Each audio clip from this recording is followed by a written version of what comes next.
wisdom seekers, explorers of consciousness, and fellow travelers on the path of understanding the mysteries of existence. Welcome to Hermetic Mind.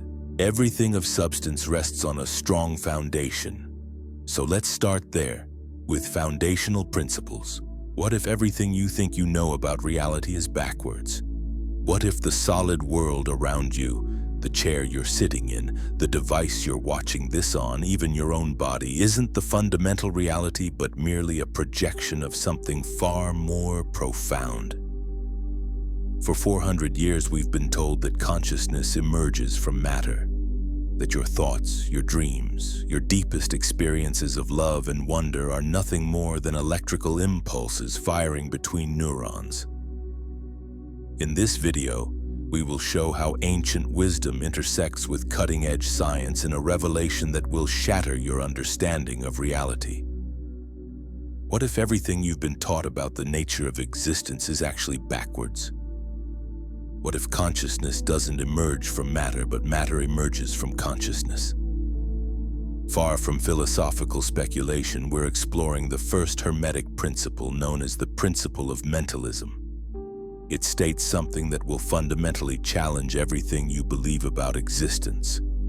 The first Hermetic principle clearly states, the all is mind, the universe is mental.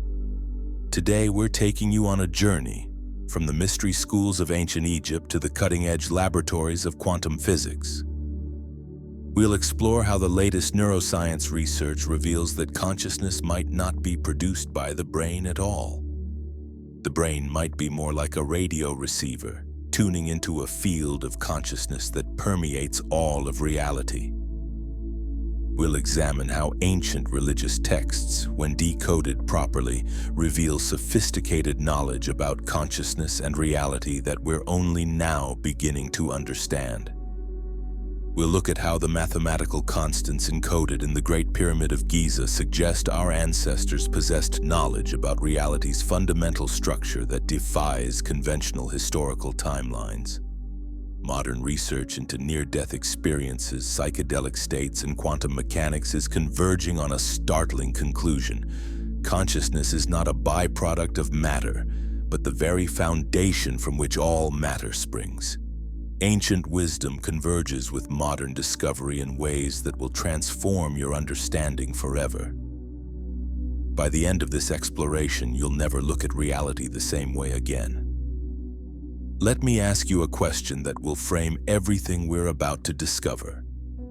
If you can manifest a complete three-dimensional world in your dreams, complete with people, conversations, emotions, and experiences that feel absolutely real while you're having them, what makes you so certain that this waking reality operates by fundamentally different principles?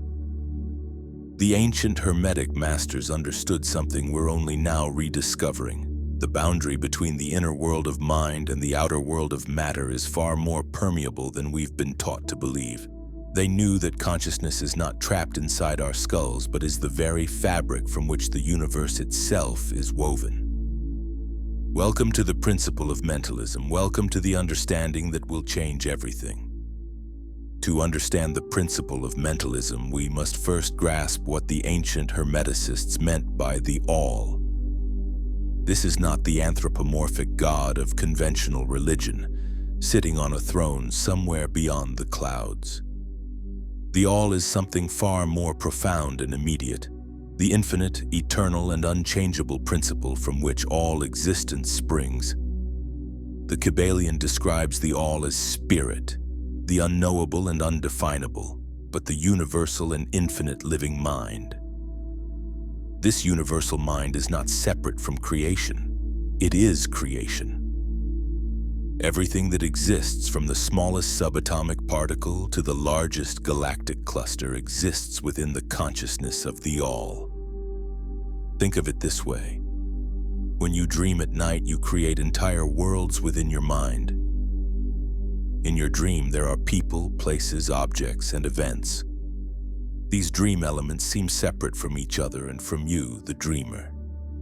In reality, they are all modifications of your one consciousness. The dream mountain is you, the dream ocean is you, the dream people are you. All are different expressions of your single, dreaming mind. According to Hermetic teaching, our relationship to the all is precisely analogous. We are like dream figures in the universal mind, appearing to be separate individuals but actually being modifications or expressions of the one infinite consciousness. This doesn't diminish our reality or importance.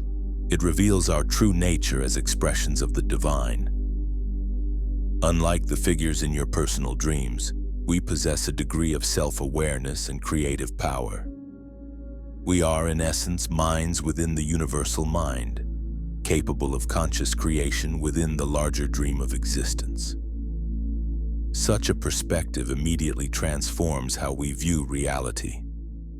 If the universe is mental in nature, then the laws of physics are more like the consistent rules of a cosmic dream than immutable material constraints.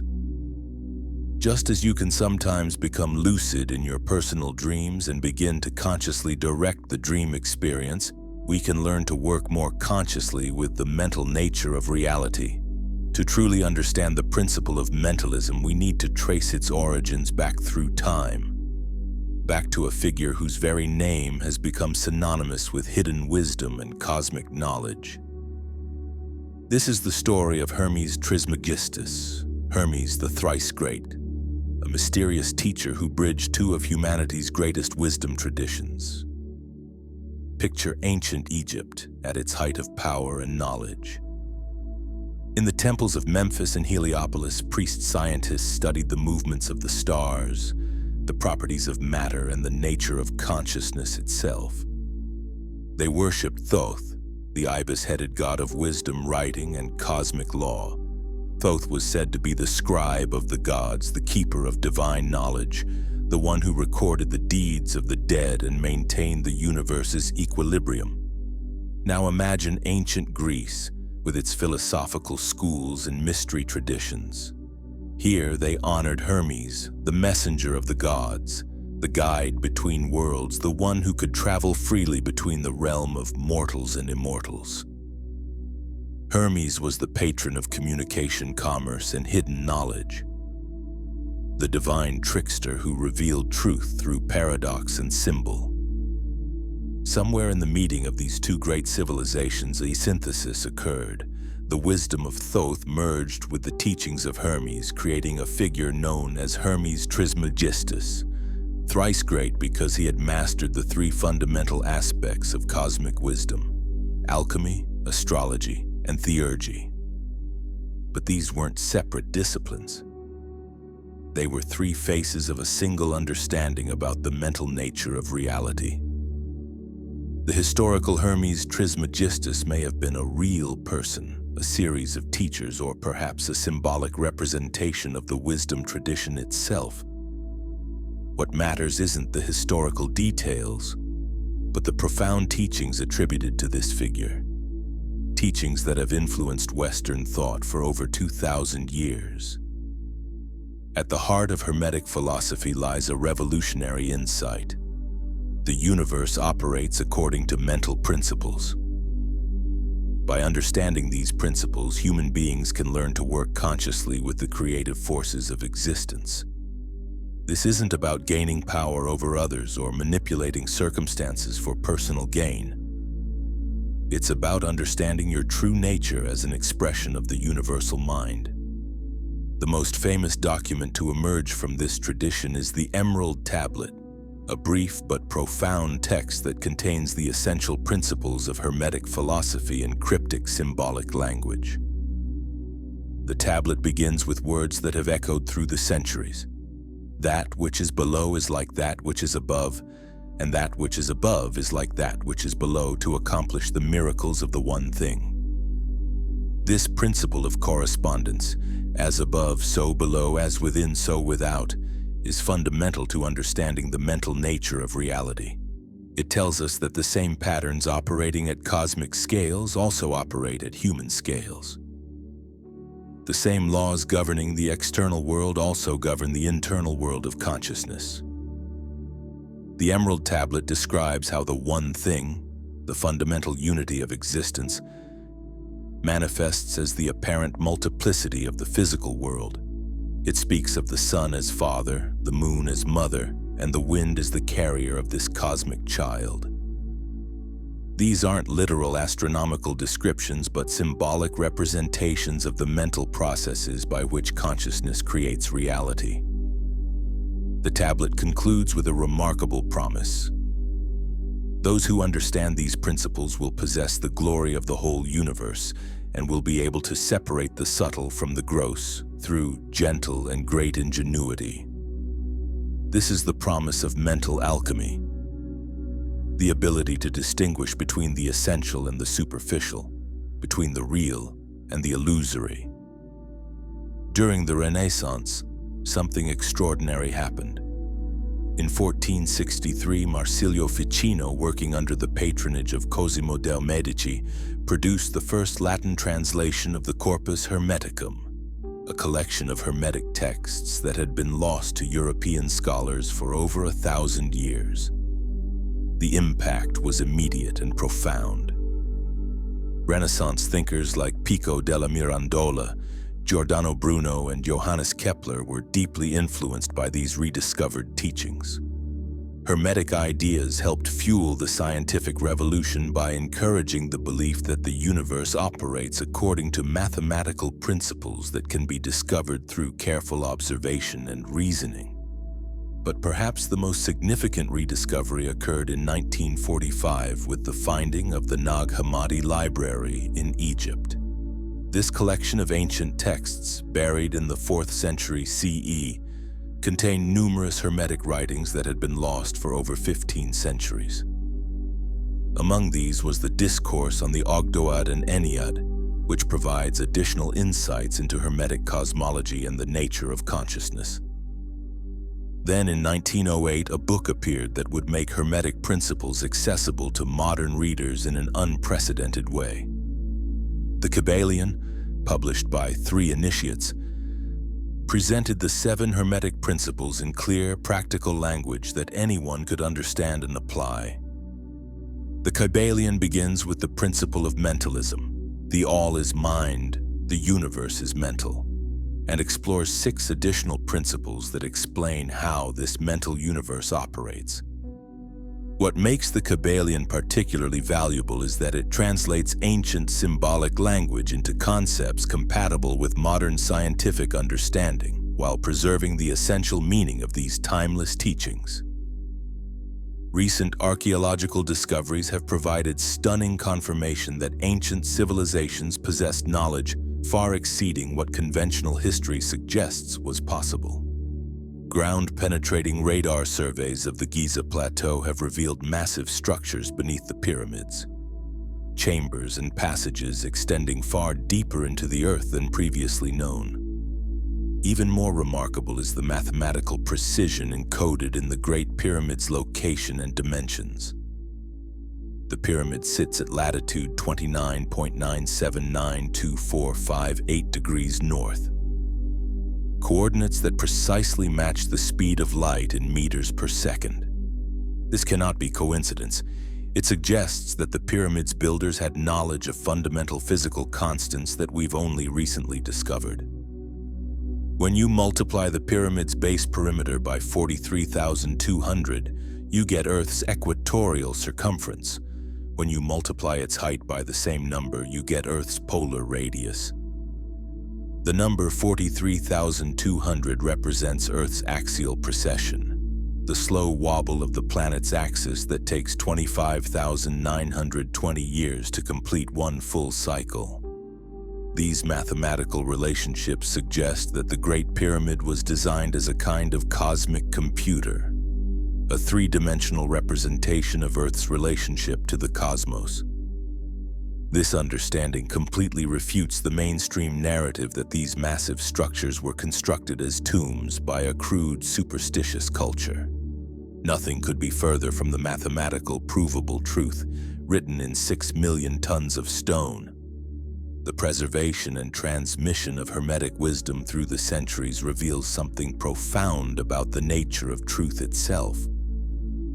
Despite periods of suppression and persecution, these teachings have survived and re-emerged, whenever humanity was ready to receive them. They've been encoded in alchemical symbols, architectural designs, artistic works, and secret traditions waiting for the right moment to resurface. Today, we stand at another such moment of rediscovery. Modern science is converging on insights that the ancient Hermeticists understood thousands of years ago. Quantum physics reveals the role of consciousness in creating reality. Neuroscience discovers the brain's similarity to cosmic structure. Psychology explores the collective unconscious and morphic fields. Each discovery brings us closer to understanding what the ancients knew: that consciousness is fundamental and that we are expressions of the universal mind itself. One of the most stunning confirmations of Hermetic wisdom comes from an unexpected source: astrophysics and neuroscience. In 2020, researchers Franco Vatsa from the University of Bologna and Alberto Faletti from the University of Verona published a groundbreaking study.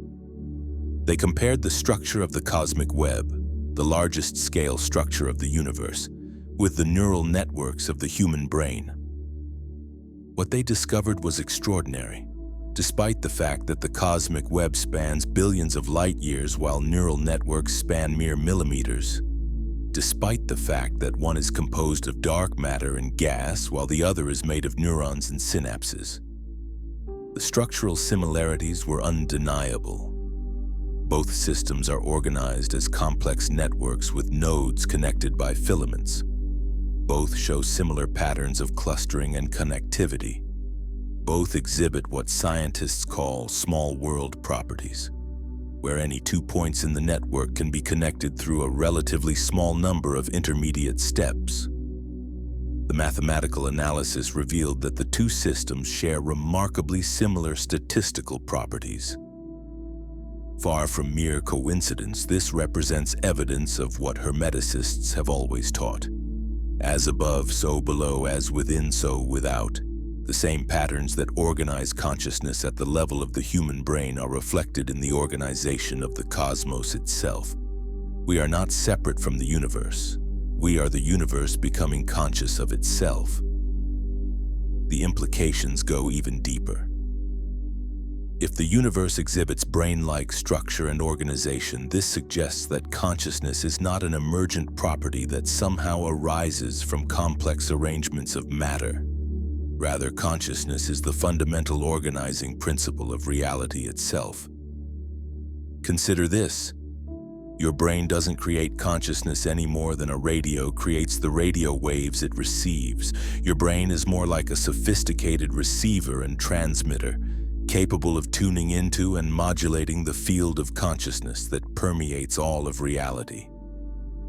This is why damage to the brain affects consciousness.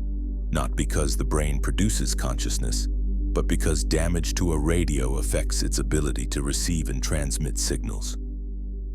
Quantum mechanics provides remarkable support for this understanding, revealing that consciousness plays a fundamental role in the collapse of quantum wave functions.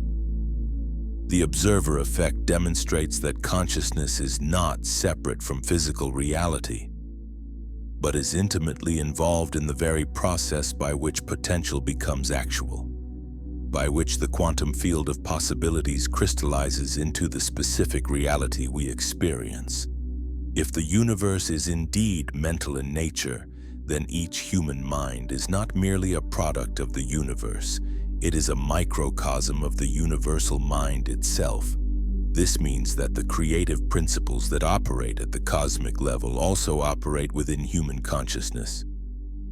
Just as the all creates reality through mental processes, we create our personal reality through our thoughts, beliefs, emotions, and mental states.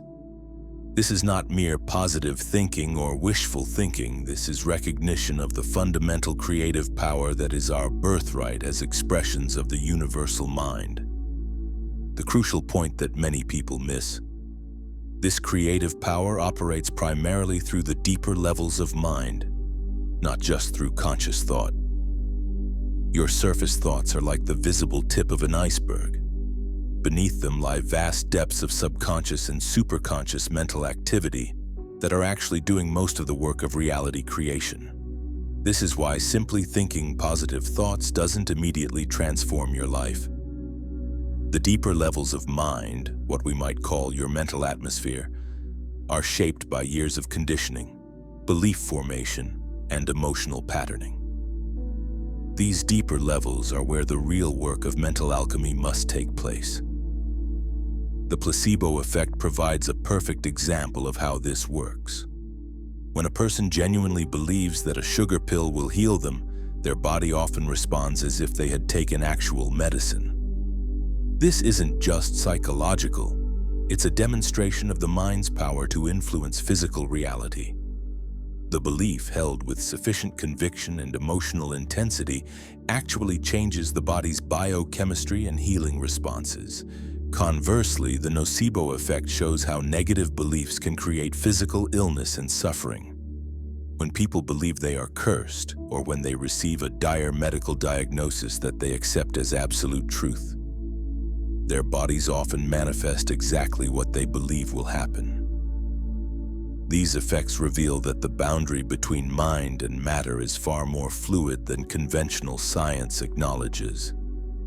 Your thoughts and beliefs are not trapped inside your head. They are creative forces that shape your experience of reality at every level. This brings tremendous empowerment and tremendous responsibility. If you understand that you are a mind within the universal mind, then you also understand that you have access to the same creative principles that operate throughout the cosmos. You are not a powerless victim of circumstances. You are a conscious co-creator of your reality. This doesn't mean that you can simply think your way out of all challenges or that external circumstances don't matter. What it means is that your response to circumstances, your interpretation of events, and your mental and emotional states are powerful factors in shaping your ongoing experience. As you learn to work more consciously with these mental principles, you begin to experience greater harmony, creativity, and fulfillment in your life. The ancient Hermetic axiom, "Know thyself," takes on profound new meaning in this context. To know yourself is to recognize your true nature as an expression of the universal mind. It is to understand that your individual consciousness is not separate from cosmic consciousness, but is a unique and valuable perspective through which the universe experiences itself. One of the most common misunderstandings about the mental nature of reality is the assumption that conscious thoughts should immediately manifest as physical experiences. When people first encounter the idea that thoughts create reality, they often become frustrated when their surface desires don't instantly materialize. This frustration stems from a fundamental misunderstanding of how consciousness actually operates. The human mind is not a single unified entity, but rather a complex system operating on multiple levels simultaneously. The ancient Hermeticists understood this, and modern psychology has confirmed it through decades of research into the unconscious mind. To understand how mental creation actually works, we need to explore these three primary levels of consciousness. The conscious mind is the level of awareness you're using right now to understand these words. It's your everyday thinking mind, capable of logic, analysis, and deliberate intention. This is the mind that sets goals, makes plans, and tries to direct your life through willpower and conscious effort. However, the conscious mind represents only a tiny fraction of your total mental activity, perhaps 5 to 10% of your overall mental processing power. The subconscious mind is far more vast and powerful. It contains all of your memories, learned behaviors, emotional patterns, and automatic responses. It's the mind that beats your heart, digests your food, and maintains the countless biological processes that keep you alive without any conscious effort on your part. More importantly, for our purposes, the subconscious mind is where your deep beliefs about reality are stored. Beliefs that were formed through years of experience, conditioning, and repetition. These subconscious beliefs act like a filter through which all of your conscious intentions must pass. If your conscious mind wants to create abundance, but your subconscious mind holds deep beliefs about scarcity and unworthiness. The subconscious beliefs will typically override the conscious intentions. This is why positive affirmations alone often fail to create lasting change. They're working only at the surface level, while the deeper programming remains unchanged. The superconscious mind represents your connection to the universal mind itself. This is the level of consciousness that transcends individual personality and connects you to cosmic intelligence, intuitive wisdom, and creative inspiration. It's the source of those moments of profound insight, artistic inspiration, and spiritual revelation that seem to come from beyond your ordinary thinking mind. The key to effective mental creation lies in achieving alignment between these three levels. When your conscious intentions, subconscious beliefs, and superconscious wisdom are all pointing in the same direction, manifestation becomes natural and effortless. This is what the Hermeticists called mental alchemy, the process of transforming the base metal of limiting beliefs into the gold of empowered consciousness. These men behind me are often called priests. I prefer to call them consciousness scientists. Now let's unpack the occult esoteric meaning of religions. Beyond the three levels of your conscious, subconscious, and superconscious mind lies what we might call your mental atmosphere, the overall quality of thoughts, emotions, and beliefs that you habitually maintain. This mental atmosphere is like an invisible field that surrounds you and influences everything you experience. Just as your physical body exists within the Earth's atmosphere and is constantly affected by atmospheric conditions, your consciousness exists within your mental atmosphere and is constantly influenced by its quality. If your mental atmosphere is characterized by fear, doubt, and limitation, these qualities will tend to manifest in your external experiences. If your mental atmosphere is characterized by love, confidence, and possibility, these qualities will tend to attract corresponding experiences. This concept helps explain why some people seem to effortlessly attract positive experiences, while others struggle despite their best conscious efforts. It's not about luck or favoritism from the universe. It's about the quality of mental atmosphere they've cultivated through their habitual thoughts and emotions. The good news is that mental atmosphere can be consciously transformed through consistent practice. This is the real work of mental alchemy, not just changing your surface thoughts, but gradually shifting the deeper currents of consciousness that create your overall mental climate. One of the most fascinating confirmations of Hermetic principles comes from the work of British biologist Rupert Sheldrake and his theory of morphic fields. Sheldrake's research suggests that there are invisible fields that carry information and patterns across space and time, connecting all living systems in ways that conventional science is only beginning to understand. The most famous example of morphic field effects comes from experiments with laboratory rats learning to navigate mazes. In the 1920s, Harvard psychologist William McDougall conducted a series of experiments where rats were trained to escape from a water maze. What he discovered was extraordinary. Each successive generation of rats learned to escape the maze faster than the previous generation, even though they had no direct contact with the rats that had learned before them. Even more remarkable, when similar experiments were conducted with the same type of maze in laboratories in other countries, the rats there also showed improved learning speeds, despite having no physical connection to the original experiments. It was as if the learning of the first rats had somehow created an invisible template that made it easier for subsequent rats to learn the same task. Sheldrake's theory proposes that when a sufficient number of individuals learn a new pattern or behavior, it creates a morphic field that makes it easier for others to learn the same pattern. This would explain not only the rat experiments, but also many other phenomena, such as why certain scientific discoveries often occur simultaneously in different parts of the world, or why new technologies seem to emerge in multiple places at once. From a Hermetic perspective, morphic fields represent the pathways through which the universal mind organizes and shares information. They are the invisible connections that link all minds within the greater cosmic consciousness. This understanding suggests that your individual thoughts and learning don't just affect you, they contribute to collective fields of knowledge and possibility that can influence others across space and time. This has profound implications for how we understand personal development and social change. When you work to transform limiting beliefs or develop new capacities within yourself, you're not just changing your own life. You're contributing to morphic fields that make it easier for others to achieve similar transformations. Your personal growth becomes a gift to the collective evolution of human consciousness. One of the most profound realizations in the study of ancient wisdom is that religious and spiritual texts operate on multiple levels of meaning simultaneously. What appears to be a simple historical narrative on the surface often contains layers of symbolic, psychological, and metaphysical instruction for those who know how to decode it.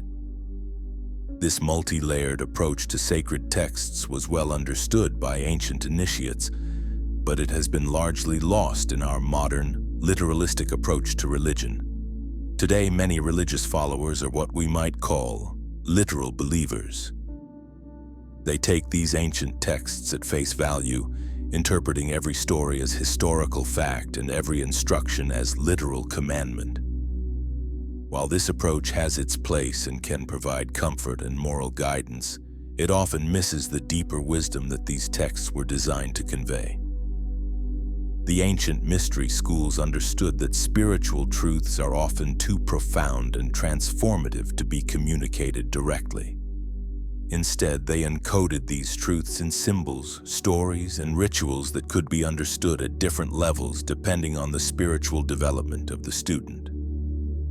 This created what scholars call the exoteric and esoteric traditions, the outer teachings for the general public and the inner teachings for initiated students. Consider the biblical story of Moses and the burning bush. To a literal believer, this is simply a historical account of God speaking to Moses through a bush that burned but was not consumed. To someone versed in the esoteric traditions, this story contains profound teachings about consciousness, spiritual awakening, and the nature of divine communication. The burning bush can be understood as a symbol of consciousness itself, the eternal flame of awareness that burns within all beings but is never consumed by the experiences it illuminates. Moses' removal of his sandals represents the shedding of ordinary consciousness to enter sacred space. The voice speaking from the bush represents the inner voice of divine wisdom that becomes audible when consciousness is properly prepared. There's an even deeper layer to this story that connects directly to our understanding of the mental universe. Recent research into the use of psychoactive plants in ancient religious practices suggests that many of these profound spiritual experiences may have been facilitated by naturally occurring compounds that alter consciousness in specific ways.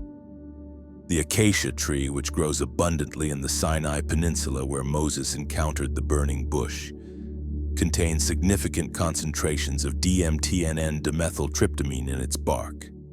DMT is one of the most powerful psychoactive compounds known to science, capable of producing profound alterations in consciousness that often include encounters with seemingly autonomous entities, experiences of traveling to other dimensions, and direct communication with what experiencers describe as divine or cosmic intelligence. DMT isn't just found in plants. Our own bodies engage in its biological synthesis. The human brain, notably the pineal gland, produces this compound in trace amounts. While its precise function and quantities are under active scientific investigation, this endogenous DMT production is theorized to be involved in spontaneous altered states, including those reported during near-death experiences. This suggests that profound consciousness shifts can originate from within. The very fact this molecule exists in both plants and our own bodies should not be attributed to mere coincidence. It is all by design. Today, a diverse pool of individuals across the world, from ordinary people to leading neuroscientists, are directly exploring the depths of consciousness through the use of DMT. Sometimes intravenously in a laboratory setting, but most often accomplished by simply smoking. Consider the humble acacia tree. Not only is it identified by many theologians as the very species from which God famously spoke to Moses through the burning bush, but its bark also holds an extraordinary secret: an extremely high concentration of naturally occurring DMT. It is this profound coincidence that makes the acacia a primary source for extracting the sacred substance used by those who delve directly into altered states of consciousness today. Beyond its presence in plants, DMT is also fascinatingly produced within the human body itself. Our brains and potentially other mammalian organs naturally synthesize this powerful compound in trace amounts. The pineal gland, a tiny structure deep within the brain, is frequently cited in various theories as a key site for this endogenous DMT production, while its exact physiological role and the quantity produced are still subjects of ongoing scientific investigation and debate. This biological synthesis is thought to play a part in profound altered states of consciousness, including near-death experiences. Within the most hallowed and also the most powerful halls of Freemasonry, the acacia tree stands as a profound emblem, far more than mere flora. It embodies immortality, purity, and innocence, holding particular reverence within the Master Mason degree. Its symbolic roots delve deep into the ancient legend of Hiram Abiff, marking the very site of his grave and thus esoterically signifying enduring life and wisdom beyond the veil of death. This distinguished lineage of Master Masons includes notable figures such as George Washington, Wolfgang Amadeus Mozart, and Benjamin Franklin. One might then ponder, why is this humble tree elevated to such singular regard within this ancient order of powerful and elite men? Is its veneration a mere coincidence, a happenstance of history? Or does its sacred stature reveal a deeper, perhaps obscured truth within an organization that has, throughout history and to this day, numbered some of the world's most influential and powerful among its ranks, steadfastly excluding those of a more mundane nature? These connections become even more intriguing when we examine what DMT actually does to the brain. Contrary to what many people assume, psychedelic compounds like DMT don't light up the brain with increased activity. Instead, they appear to profoundly downregulate activity in certain key networks, particularly what neuroscientists call the default mode network, DMN. The default mode network is the brain system responsible for self-referential thinking, ego maintenance, and the sense of being a separate individual. When the DMN is active, you experience yourself as a distinct person with a continuous identity, separate from the world around you. When DMT disrupts this network, the boundaries of the self begin to dissolve, and consciousness appears to operate independently of its normal brain-based constraints. This switching off rather than lighting up of brain activity is crucial because it suggests that consciousness is not produced by the brain, but rather that the brain normally acts as a kind of filter or reducing valve for consciousness. When this filter is temporarily disabled, consciousness expands beyond its usual boundaries and can access information and experiences that are normally unavailable. This understanding aligns perfectly with the Hermetic principle that consciousness is fundamental, and that individual minds are expressions of the universal mind. If the brain is indeed a filter rather than a generator of consciousness, then experiences of expanded awareness, telepathic communication, and contact with non-physical entities become not hallucinations, but glimpses of the larger reality that is normally filtered out by our everyday brain function. The implications for understanding ancient religious experiences are profound. When Moses encountered the burning bush, when Ezekiel saw his wheel within a wheel, when the Apostle Paul was struck by light on the road to Damascus. These may not have been supernatural interventions in the normal order of reality, but rather natural expansions of consciousness that revealed the mental nature of reality itself. Rather than diminishing the spiritual significance of these experiences, such understanding actually enhances it by showing that the capacity for direct spiritual experience is built into the very structure of consciousness itself. The ancient priests and prophets may have used naturally occurring psychoactive plants as tools for disconnecting consciousness from its normal brain-based limitations, allowing them to travel in what esoteric traditions call the astral, or non-physical dimensions of reality. The connection between altered states of consciousness and biblical experiences has received rigorous scientific investigation from Dr. Rick Strassman, the pioneering psychiatrist who conducted the most famous government-approved human research with DMT. Dr. Strassman's groundbreaking work and his book, The Spirit Molecule, based upon this research, provides compelling evidence for the relationship between psychedelic experiences and biblical prophetic states. After completing his clinical DMT research, Dr. Strassman found himself searching for a model that could adequately explain the profound experiences reported by his volunteers. This search led him to an unexpected source, the Hebrew Bible and its descriptions of prophetic consciousness. What he discovered was an astonishing degree of overlap between the phenomenology of DMT experiences and biblical prophetic encounters. Unlike mystical experiences where the individual merges with the divine, both DMT experiences and biblical prophecy maintain the experiencer's sense of individual identity. As Dr. Strassman notes, one's sense of self is maintained in both states. The prophet or DMT user remains distinctly themselves while encountering external spiritual entities.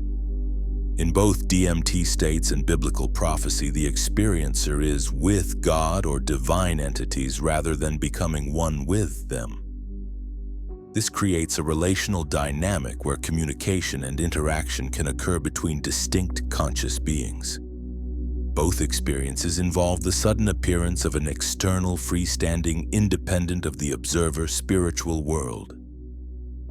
These are not internal psychological phenomena, but encounters with apparently autonomous spiritual realms that exist independently of the observer's expectations or beliefs. Both states contain specific concepts and images which are the stuff of the prophetic state rather than the detritus of the mystical one.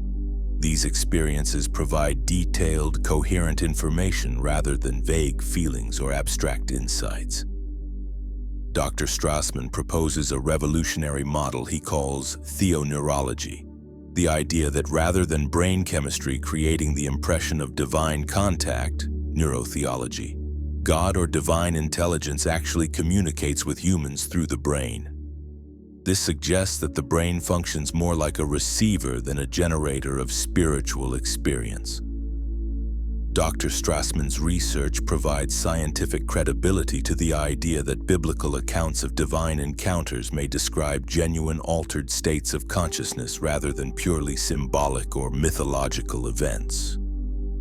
His work suggests that the capacity for prophetic experience is embedded in human neurobiology, and that naturally occurring DMT may have served as a biological mechanism for accessing these states. Such research aligns perfectly with the Hermetic understanding that consciousness is fundamental, and that individual minds can access the universal mind under certain conditions. The biblical prophets may have been accessing the same expanded states of consciousness that modern DMT research has begun to map scientifically. One of the most ubiquitous symbols in religious art across cultures is the halo or sun disk that appears behind the heads of enlightened beings, prophets, and divine figures. In Christian art, saints and angels are depicted with golden halos. In Egyptian art, gods and pharaohs are shown with solar disks. In Buddhist and Hindu art, enlightened beings are surrounded by aureoles of light. The conventional interpretation of these symbols is that they represent divine favor, spiritual purity, or connection to the divine. When we understand the multi-layered nature of ancient symbolism, we can see that these images may be encoding much more specific information about altered states of consciousness and the nature of enlightenment itself. From one perspective, the sun disk or halo represents the sun, the source of light and life, the cosmic principle of illumination and consciousness. This solar symbolism connects the enlightened individual to the cosmic order and suggests that their consciousness has become aligned with universal principles. From another perspective, these symbols represent enlightenment in the most literal sense, the experience of inner light that often accompanies profound spiritual realizations. Mystics throughout history have reported experiences of brilliant inner light during moments of spiritual awakening, and these halos may be artistic representations of this inner illumination. There's a third interpretation that connects to our discussion of consciousness-altering plants. These circular symbols behind the heads of religious figures may actually represent the caps of psychoactive mushrooms. This interpretation is supported by the work of researchers like John Marco Allegro, who argued that many religious traditions have their roots in ancient mushroom cults that used psychoactive fungi to induce spiritual experiences. Perhaps the most striking visual evidence for this interpretation can be found in the Chapel of Plancourot in Marigny, France, where a medieval fresco depicts the Garden of Eden with what appears to be a giant mushroom as the tree of knowledge.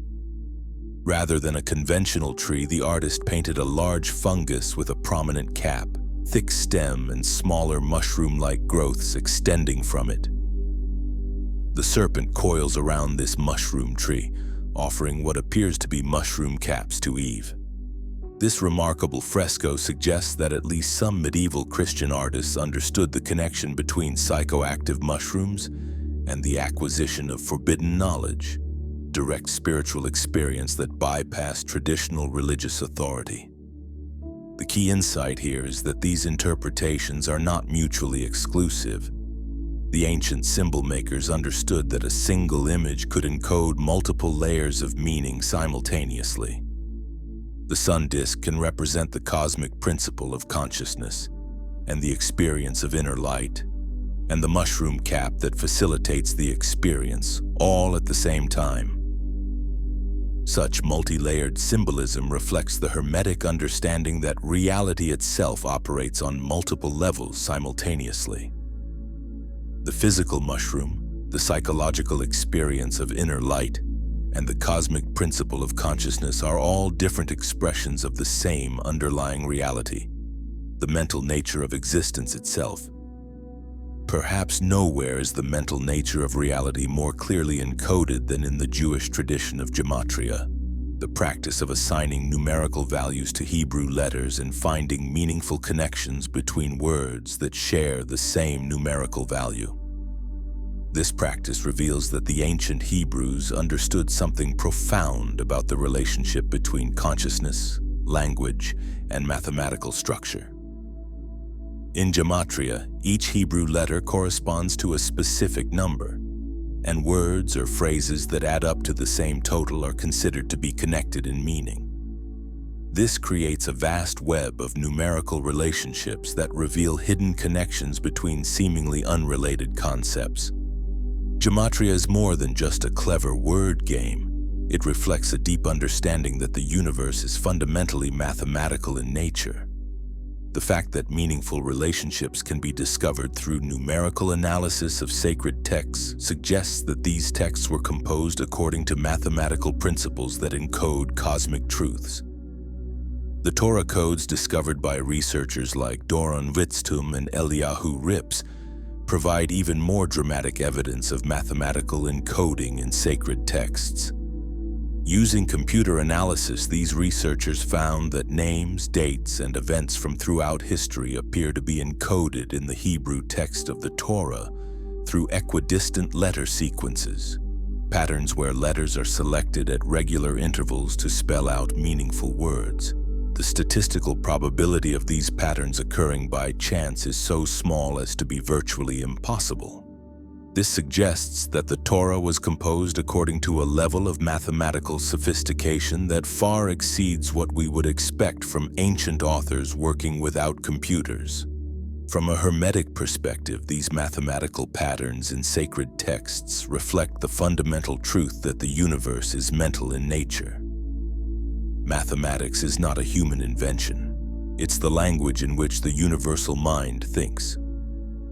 The fact that this mathematical language appears in ancient texts suggests that their authors had access to cosmic intelligence that transcends ordinary human knowledge.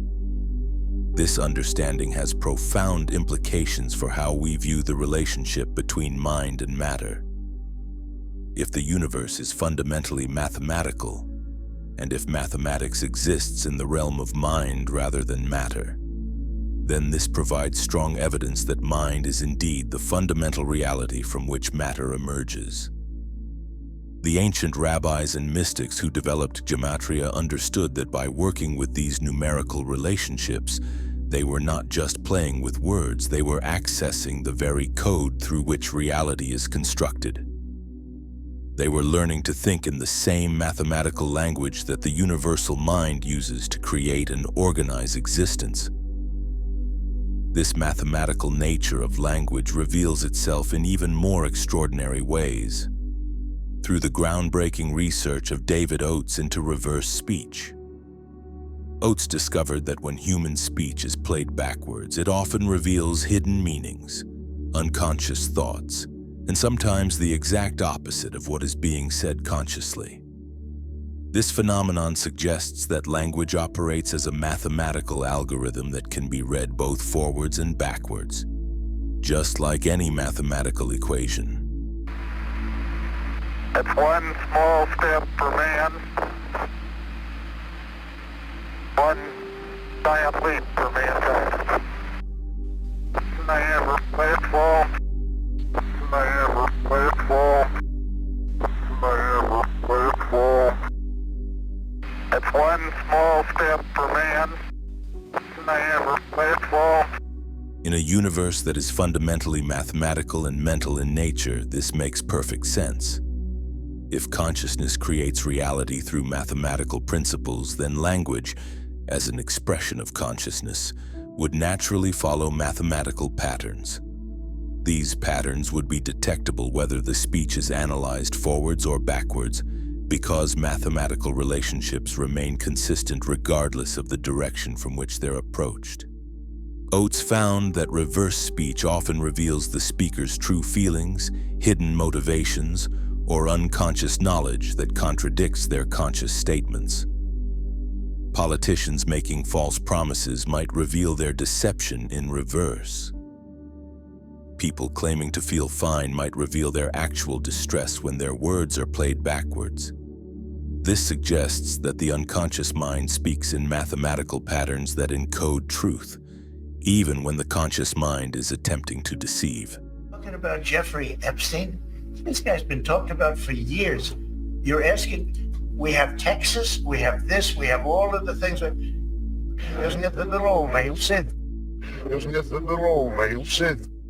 There's nothing at all, man. Said. Are you still talking about Jeffrey Epstein?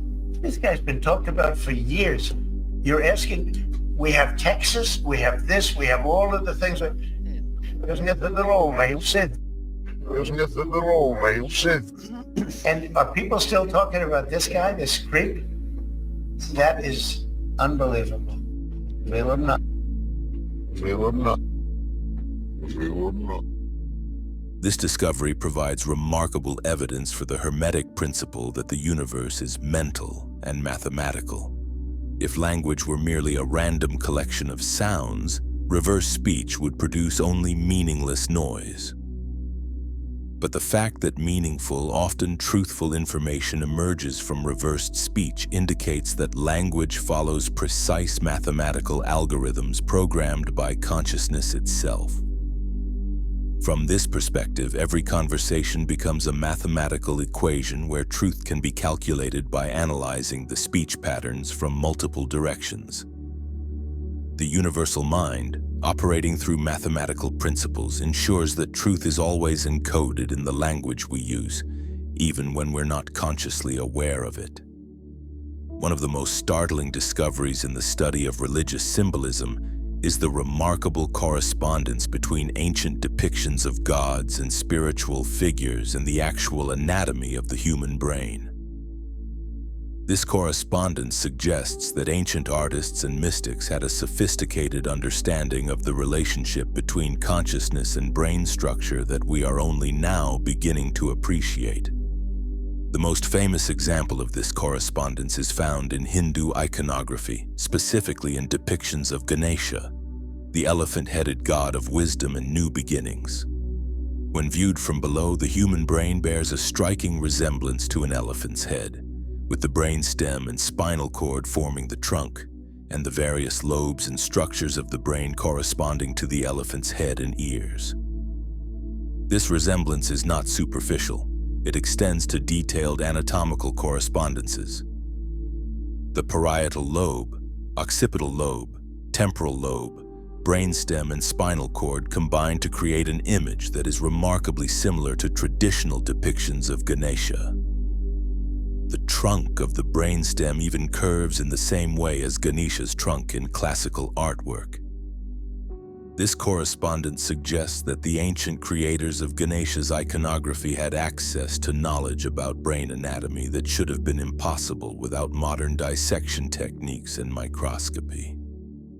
How could they have known what the brain looks like from below unless they had some way of directly observing its structure? The answer may lie in the expanded states of consciousness that we've been discussing. During profound meditative states or psychedelic experiences, people often report having direct intuitive knowledge about the structure and function of their own bodies. They describe being able to see their internal organs, nervous system, and energy flows with remarkable accuracy.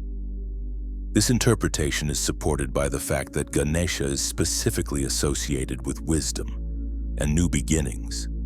And the greatest new beginning we have all experienced, yet we have all forgotten, is entering this world through the birth canal as a newborn, the very epitome of a new beginning. And how do we make sense of this world? Through our brain. And what have we already discovered on this journey? Our brain is remarkably similar to the structure of the visible universe. Our brain is a fractal of the all.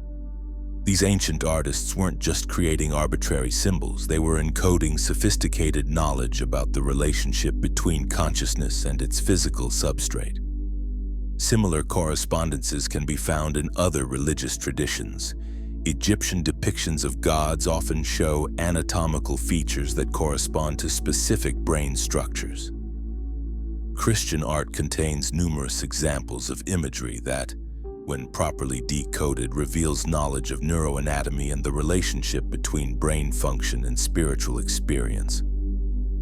Recent research by the Magical Egypt team has revealed even more sophisticated correspondences between Egyptian religious art and human brain anatomy.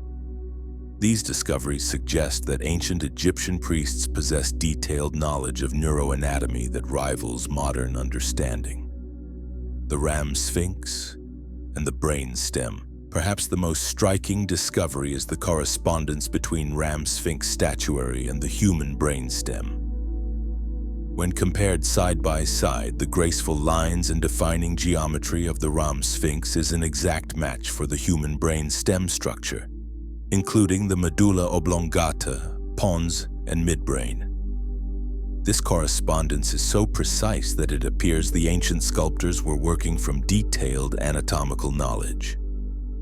The Eye of Horus and the limbic system.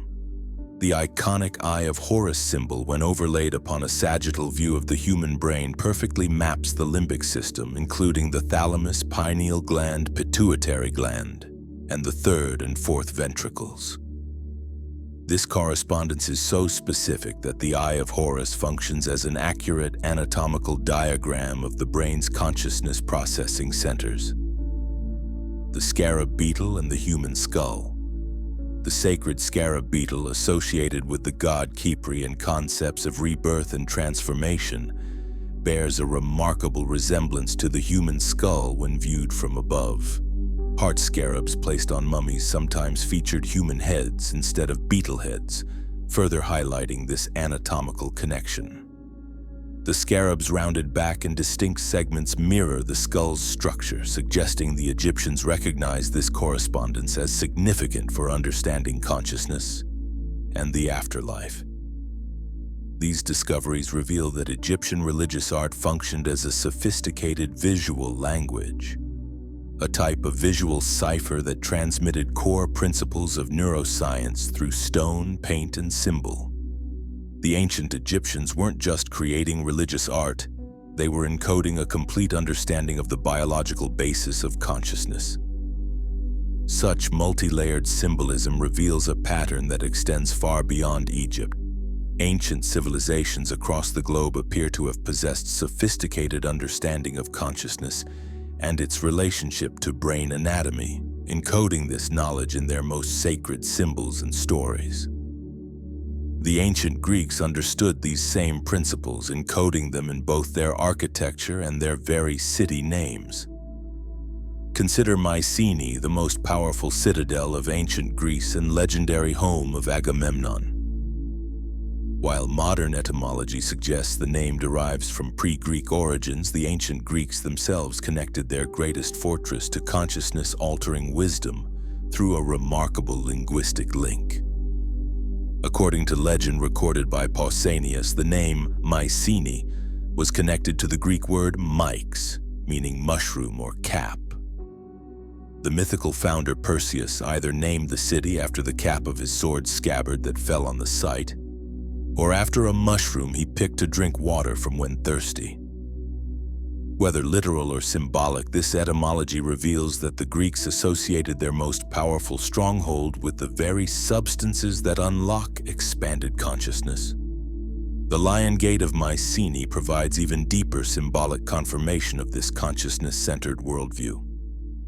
Standing guard at the entrance to this mighty citadel, two lions flank a central column in perfect symmetry, a composition that speaks to profound spiritual principles rather than mere architectural decoration. Lions throughout ancient cultures represented solar consciousness, the divine light of awareness that illuminates the mind. Their golden manes naturally evoked the radiating rays of the sun, making them perfect symbols for enlightened consciousness. In esoteric tradition, lions represent individuals who have achieved mastery over both body and mind, particularly the subconscious realm that provides nourishment for conscious awareness. The Lion Gate's central column, rising between these guardians of consciousness, represents the axis of divine authority, the connection between earthly and cosmic awareness. Just as the column supports the architectural structure above, consciousness supports all manifestation below. The lion's upright posture, standing on their hind legs rather than all fours, suggests the elevation of animal nature to divine awareness, the transformation that occurs when consciousness recognizes its true nature. Ancient architects didn't create monuments randomly. Every element served both practical and symbolic functions. The Lion Gate announced to all who approached that this was a place where consciousness had achieved sovereignty, where the solar principle of awareness ruled over the lunar realm of instinct and emotion. The very name Mycenae, with its mushroom etymology, suggested that this sovereignty was achieved through the expansion of consciousness beyond ordinary limitations. This understanding of consciousness sovereignty extends to the most fundamental level of human anatomy. Remarkably, the same symbolic principles encoded in ancient architecture appear naturally in the structure of every human skull. At the crown of each head, where the skull plates fuse together, lies a perfect cross formation, visible especially in infants, where the fontanelle creates a sacred opening at the intersection. This anatomical cross isn't coincidental. The fontanelle, from the same root as font, represents the portal through which consciousness enters physical form. Just as ancient temples had sacred openings for divine presence, The human skull maintains this gateway throughout life as the connection point between infinite awareness and finite form. Even the word font describes the very script of letters and words with which we think, talk, believe, and thus create our world. The font is also the place in which Christians baptize their infants' heads. The cross formation divides the brain into distinct hemispheres, creating what ancient traditions recognized as the fundamental duality of human consciousness. The left hemisphere, associated with analytical thinking and ego identification, constantly competes with the right hemisphere's intuitive, holistic awareness for dominance over our attention. Between these two opposing forces, logic and intuition, separation and unity, consciousness experiences the tension of being infinite awareness apparently limited to finite form. Ancient wisdom traditions across cultures encoded this anatomical reality in their spiritual narratives. The cross becomes not just a religious symbol, but a map of consciousness itself, the intersection where eternal awareness meets temporal experience. The vertical axis represents the connection between higher and lower consciousness, while the horizontal axis represents the temporal dimension of past and future that characterizes embodied existence. Understanding this anatomical foundation reveals why the cross appears in spiritual traditions worldwide, long before any specific religious interpretation. It's not borrowed symbolism. It's recognition of the fundamental structure through which consciousness operates in physical form. The skull's natural architecture provides the template for understanding how infinite awareness experiences apparent limitation and ultimate liberation. Consider the narrative of the crucifixion, not merely of Jesus, but more profoundly of the Christ or Christos.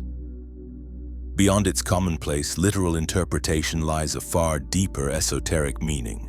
Here, Christ or Christos does not primarily refer to a specific historical figure.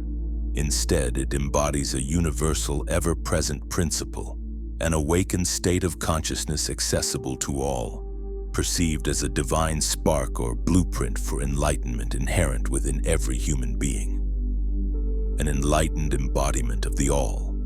According to the biblical narrative, Jesus was crucified at a place called Golgotha in Aramaic or Calvary in Latin, both of which translate to place of the skull. And on top of this place of the skull sits a cross. Now consider the truth. As we have discussed, on top of your own skull and the skulls of everyone you know, there is a cross, identical to the Christian cross and on top of your skull. At the center of this skull cross, consciousness, represented by Christ, is crucified between two thieves.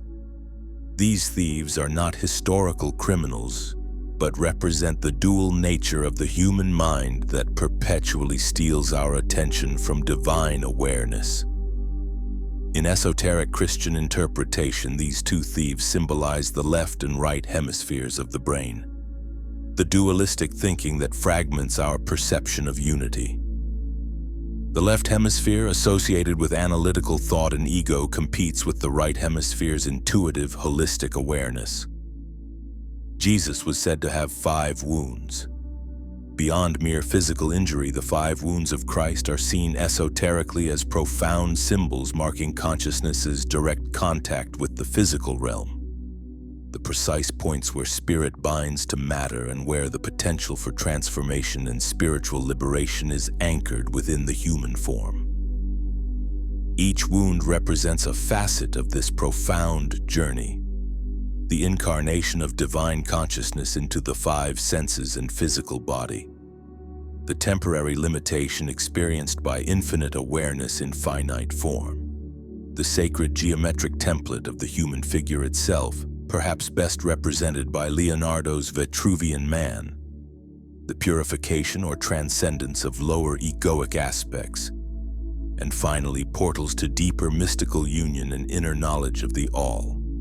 This understanding transforms the entire crucifixion narrative from external historical event to internal spiritual process. Every human experiences the crucifixion of infinite consciousness being nailed to finite physical form. The resurrection represents the awakening to our true nature as divine consciousness temporarily inhabiting a physical body. Even the word crucifixion shares the same Latin root crus, relating to a cross or being fixed to a cross, as crucible, the chamber used in mental alchemy that transforms base consciousness into a higher state of enlightenment. If we travel to the beginning of the story of Jesus, the Christ was born in Bethlehem. In the original Hebrew, the word Bethlehem simply means house of bread. Now consider, what does a loaf of bread made by 2 hands 2,000 years ago look like? How large was it? How was it shaped? Yes, you're right, it was the same shape and size as a human brain, and the house of bread is the skull. The Christos entered into the house of bread, the brain, through the fontanelle in the center of the cross on top of the skull, or Calvary in the original language, and the Christos. The divine consciousness left the same way, as it does with us all. Ancient India provides another intriguing example of how consciousness-expanding substances may have influenced religious practices in ways that persist to this day. While mainstream academic consensus attributes Hindu reverence for cows to their practical and economic value in agrarian society, a compelling alternative theory suggests deeper connections to consciousness exploration. Certain species of psychedelic mushrooms, particularly Psilocybe cubensis, are coprophilous. They grow naturally in cow dung, especially in tropical and subtropical climates like those found across India. This biological fact raises fascinating questions about the origins of cow reverence in festivals like Gore Haba, where cow dung is ceremonially thrown. The enigmatic substance soma, mentioned throughout the Rig Veda as a divine plant that grants immortality and divine vision, remains one of the most debated topics in ancient religious studies. Some scholars propose that soma was a psychoactive mushroom, possibly one that grew in the very cow dung that became sacred to Hindu culture. While this remains speculative, the phenomenological descriptions of soma experiences in Vedic texts, divine visions, ego dissolution, and direct communion with cosmic consciousness, align remarkably with modern accounts of psilocybin experiences. Whether or not psychedelic mushrooms directly influence the development of cow reverence, the parallel is striking. Both the Greek fortress of Mycenae and the sacred cows of India point toward ancient recognition that consciousness expansion was the true source of spiritual power. The substances that facilitate these expansions, whether mushrooms growing in dung or acacia burning in the desert, were recognized as gateways to the universal mind that the Hermetic tradition describes as the fundamental reality underlying all existence. These discoveries suggest that ancient religious traditions were far more sophisticated in their understanding of consciousness than we have previously recognized. They understood that spiritual development involves not just moral and philosophical growth, but actual changes in brain structure and function. They encoded this understanding in symbolic form, creating a kind of neurological map disguised as religious art. This understanding bridges the gap between ancient wisdom and modern neuroscience. It suggests that the spiritual practices developed by ancient traditions were not based on superstition or wishful thinking, but on sophisticated understanding of how consciousness actually works. They developed techniques for optimizing brain function and expanding awareness based on direct observation of the relationship between mind and brain. From a Hermetic perspective, this makes perfect sense. If consciousness is fundamental and the brain is its instrument of expression in physical reality, then understanding the brain's structure and function becomes essential for anyone seeking to develop their consciousness. The ancient mystics understood this relationship and encoded their knowledge in forms that could be preserved and transmitted across generations. Your brain is over 70% water. Water responds to emotion, and its very molecular structure is written in the heavens for all to see. Intrigued yet? One of the most profound validations of the principle of mentalism comes from an unexpected source. the study of water's response to human consciousness. Dr. Masaru Emoto's groundbreaking claims in the 1990s suggested that water crystals form different patterns depending on the thoughts, words, and intentions directed toward them. When water samples were exposed to positive words like love and gratitude, they formed beautiful symmetrical crystal structures when frozen. When exposed to negative words like hate or you fool, the crystals became distorted and chaotic. Even more remarkably, water seemed to respond to thoughts and intentions even when no words were spoken aloud. While Dr. Emoto's work was initially dismissed by mainstream science, it opened the door to a deeper understanding of water's unique properties and its potential role as a medium for consciousness. Building on Emoto's foundation, researcher Veda Austin has taken water consciousness research to extraordinary new levels. Austin's method involves placing water in petri dishes with specific questions, images, or intentions, then freezing the water and photographing the resulting ice formations. The results are nothing short of remarkable. When Austin asks water about specific concepts or shows it particular images, the frozen formations often display clear visual representations related to the question or image. My name is Veda Austin. I'm a water researcher from New Zealand, specializing in crystallography. Over the last 8 years, I've been studying water in its state of formation, the phase between liquid and ice, and have discovered something extraordinary. Water appears to intelligently respond to human consciousness. By using its building blocks of ice to design recognizable images, water can share its message or acknowledgement back to us in picture form. Have you noticed a little sailboat is appearing in the ice? Its influence was the thought of a sailboat. My first experience of this phenomenon was when I projected a thought of my hand into a petri dish of water, froze it, pulled it out, and in the architecture of the ice was a hand. I froze some seawater and an image of a fish appeared. I now have over 10,000 macroscopic photos of water responding this way. Here are a few examples that show both the influence on the right and the ice response on the left. I use many different influences, from photos, words, music, media, and thought. I've even spoken to water and got a written response. The photos you're seeing now were all taken on my iPhone. They were designed by water and crystallized in ice, not photoshopped, not altered. So what does this mean? Could the ancients and indigenous people be right? Could water really be a living entity? You may just find some answers in my latest book, The Secret Intelligence of Water. The water appears to be responding intelligently, creating ice patterns that directly correspond to the information it was given. This suggests that water may function as a kind of consciousness interface, a medium through which mind can directly influence matter. Given that the human body is approximately 70% water and the brain is 73% water, the implications are staggering.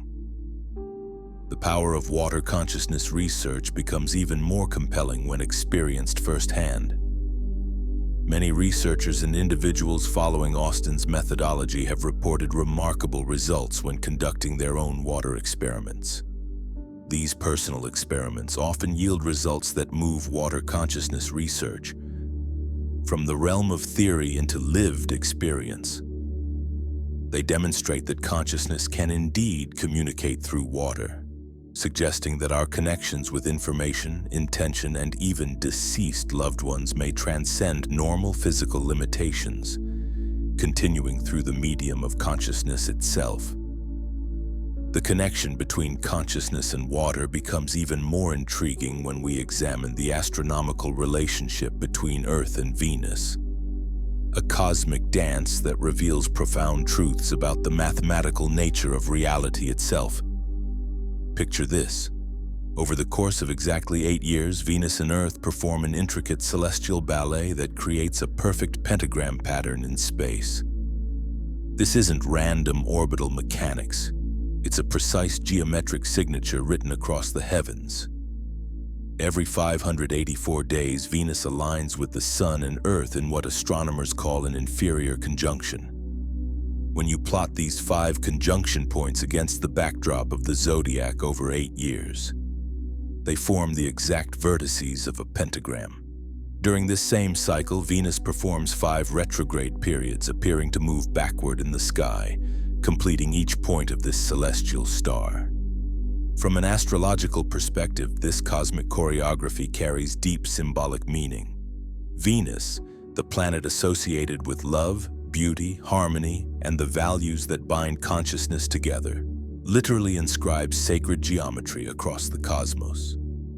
This isn't merely an orbit, it's a deliberate cosmic signature that ancient civilizations recognized as a divine blueprint for creation and balance. The 8-year cycle itself holds profound significance.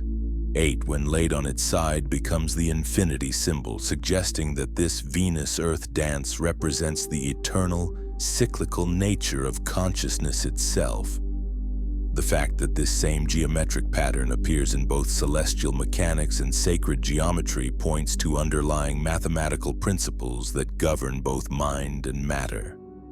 Ancient Rome understood Venus's significance in ways that modern astronomy has forgotten. In Roman Latin, Venus was known as Lucifer, literally meaning light-bringer or light-bearer, when it appeared as the morning star, heralding the dawn. As the evening star, it was called Hesperus. This wasn't mere poetic language. It recognized Venus as the brightest object in the sky after the sun and moon, a celestial beacon that announced the transition between darkness and light. The term Lucifer has been deliberately misunderstood and demonized by later religious interpretations, but its original meaning was purely astronomical and spiritual, the bringer of illumination, the herald of awakening consciousness. Venus as Lucifer represented the first light that appears before dawn, symbolizing the initial stirring of awareness that precedes full spiritual awakening. Remarkably, Jesus himself claims this same identity. In Revelation 22:16, Christ declares, "I am the bright morning star," a direct reference to Venus in its role as Lucifer, the light bringer.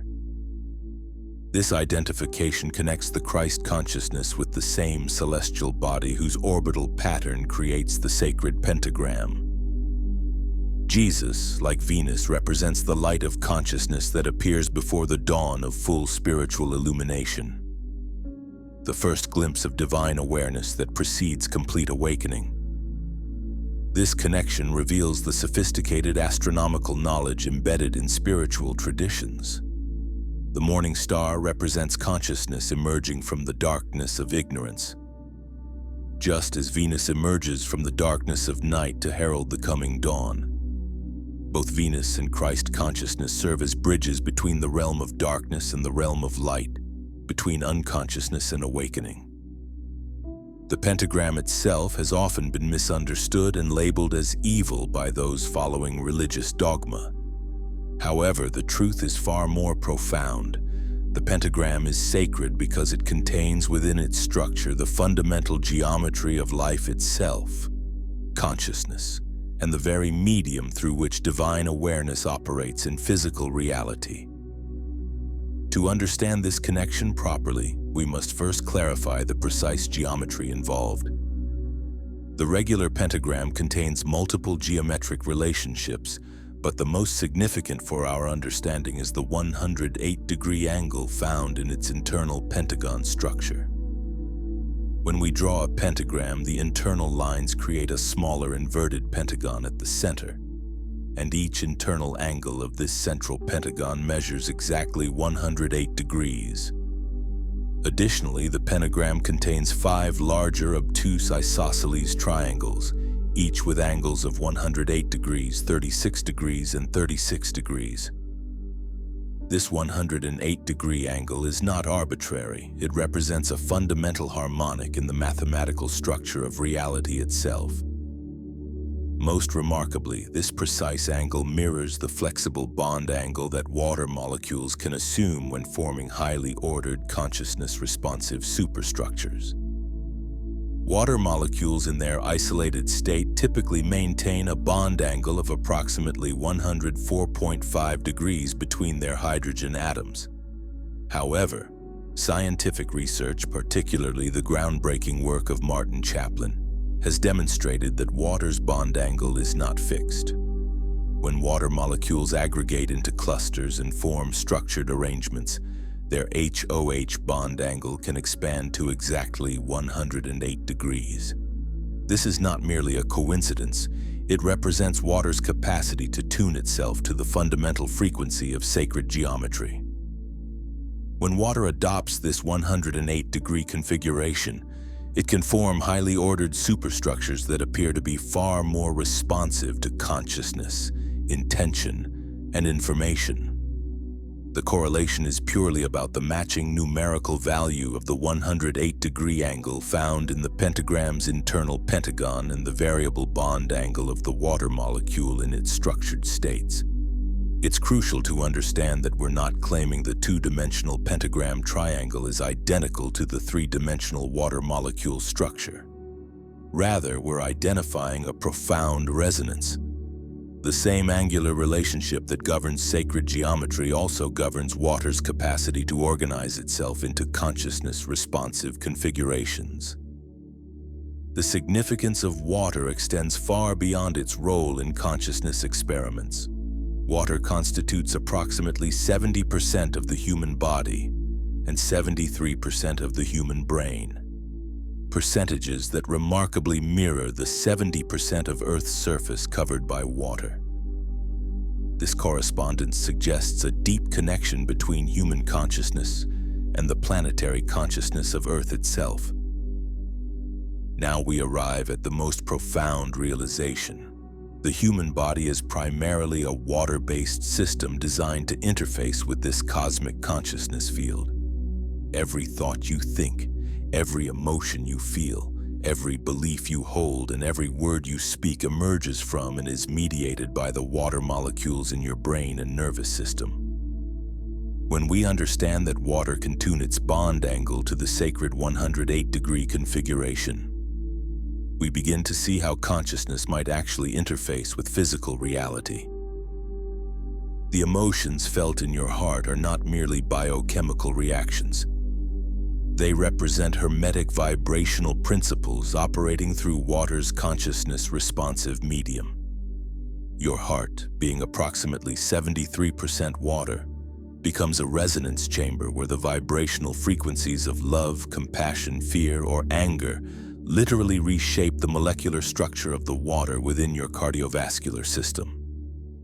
This water then carries these vibrational patterns throughout your entire body, influencing every cell, every organ, every system. When your heart experiences love, the same cosmic principle that Venus represents, the water in your heart may literally adopt more ordered, harmonious configurations that resonate with the 108-degree sacred geometry. Water exists in 4 distinct states, not the commonly taught 3.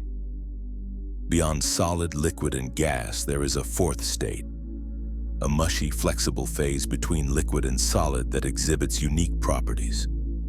This 4th state may be particularly important for consciousness-water interactions, as it represents a transitional phase where water's structure is most malleable and responsive to subtle influences. One of the most profound connections between water and consciousness appears in the opening of the Gospel of John. The profound statement, "In the beginning was the Word, and the Word was with God, and the Word was God," takes on extraordinary new meaning when we understand the role of water in consciousness. Your brain, being 73% water, is the primary substrate through which thoughts, beliefs, and words emerge into physical reality. The water in your brain is not just a passive medium. It is the active interface between the realm of pure mind and the world of physical manifestation. When this water adopts the sacred 108-degree configuration, it may become far more responsive to consciousness, intention, and the subtle informational fields that connect all minds. The word font has multiple layers of meaning that reveal this connection. In typography, Fonts are the visual forms that give shape to words and language. In religious contexts, a font is the basin of water used for baptism, the ritual of spiritual rebirth. The fontanelle is the soft spot on a baby's skull where consciousness first enters the physical form. All three meanings point to the same truth, that consciousness, the Word, uses water as its medium for manifesting in physical reality. When babies are baptized, their heads are dipped into the font, the waters of life, symbolizing the process by which pure consciousness takes on physical form through the medium of water. The Christian practice of baptism represents a profound recognition of how consciousness incarnates into matter through water. Baptism is not merely symbolic. It acknowledges water as the bridge between the realm of pure spirit and the world of physical manifestation. When someone is baptized, they are literally immersed in the same medium that makes their consciousness possible. The water serves as both the symbol and the actual substance through which divine awareness enters and operates within physical form. This understanding transforms baptism from a ritual into a recognition of the fundamental physics of consciousness. This explains why virtually every spiritual tradition incorporates water in its sacred practices. From the Ganges River in Hinduism to the Jordan River in Christianity, from the ritual baths of Judaism to the ablutions of Islam, water is universally recognized as a medium for spiritual purification and transformation. From a Hermetic perspective, water serves as the universal solvent, not just chemically but consciousness-wise. It is the medium through which the universal mind expresses itself in physical reality. Water's unique properties, its ability to hold memory, respond to intention, and exist in multiple states, make it the perfect interface between the mental and material planes of existence. The connection extends even deeper. Water exists inside every cell of your body, and each cell's water content can potentially adopt the consciousness-responsive 108-degree configuration. This means your entire body, every organ, every tissue, every cellular system, is potentially a consciousness interface operating through water's sacred geometric properties. The research of Emoto, Austin, and others suggests that this recognition is not merely symbolic but reflects water's actual capacity to serve as a bridge between consciousness and matter. When we understand that our bodies and brains are primarily water, we begin to see ourselves as walking, thinking expressions of this consciousness-responsive medium. If water truly responds to consciousness as the research suggests, and if our bodies and brains are primarily composed of water, then the implications for human potential are extraordinary. It means that our thoughts, emotions, and intentions are not trapped inside our heads, but are actively influencing the water-based medium of our physical being. The Venus-Earth pentagram pattern that plays out over 8 years in the cosmos is simultaneously playing out in the water molecules of your brain and heart every moment of your life. The same 108-degree angle that Venus inscribes across the heavens is the same angle that water molecules in your consciousness can adopt when they become maximally responsive to intention, emotion, and thought. This creates a direct resonance between your personal consciousness and the cosmic consciousness field. When the water in your brain and heart aligns with the sacred geometry of Venus's celestial dance, you become a conscious participant in the universe's fundamental creative process. This 8-year cycle of Venus, 8 being the infinity symbol when laid on its side, suggests a deep mathematical relationship between planetary movements and the structures of consciousness. The fact that this same geometric pattern appears in both celestial mechanics and sacred geometry points to underlying mathematical principles that govern both mind and matter. This provides a conceptual framework for understanding how mental and emotional states can directly affect physical health, how intention can influence healing, and how consciousness can shape our experience of reality at the most fundamental level. This understanding reveals the profound truth of the Hermetic principle, as above, so below. The sacred geometry written in the stars through Venus's dance is the same sacred geometry operating in the water molecules of your consciousness. The cosmic patterns of love, beauty, and harmony that Venus represents are the same patterns that can manifest through the structured water in your heart and brain. The pentagram is sacred not because of any religious doctrine, but because it represents the actual geometric relationship through which consciousness interfaces with matter. It is the mathematical signature of how divine awareness operates through the water-based systems that make life and consciousness possible. When we recognize this connection, we begin to understand that human consciousness is not separate from cosmic consciousness. It is cosmic consciousness operating through the sacred geometric properties of water. Every thought, every emotion, every intention is a participation in the same creative force that moves Venus through her celestial dance and inscribes the pentagram of sacred geometry across the heavens.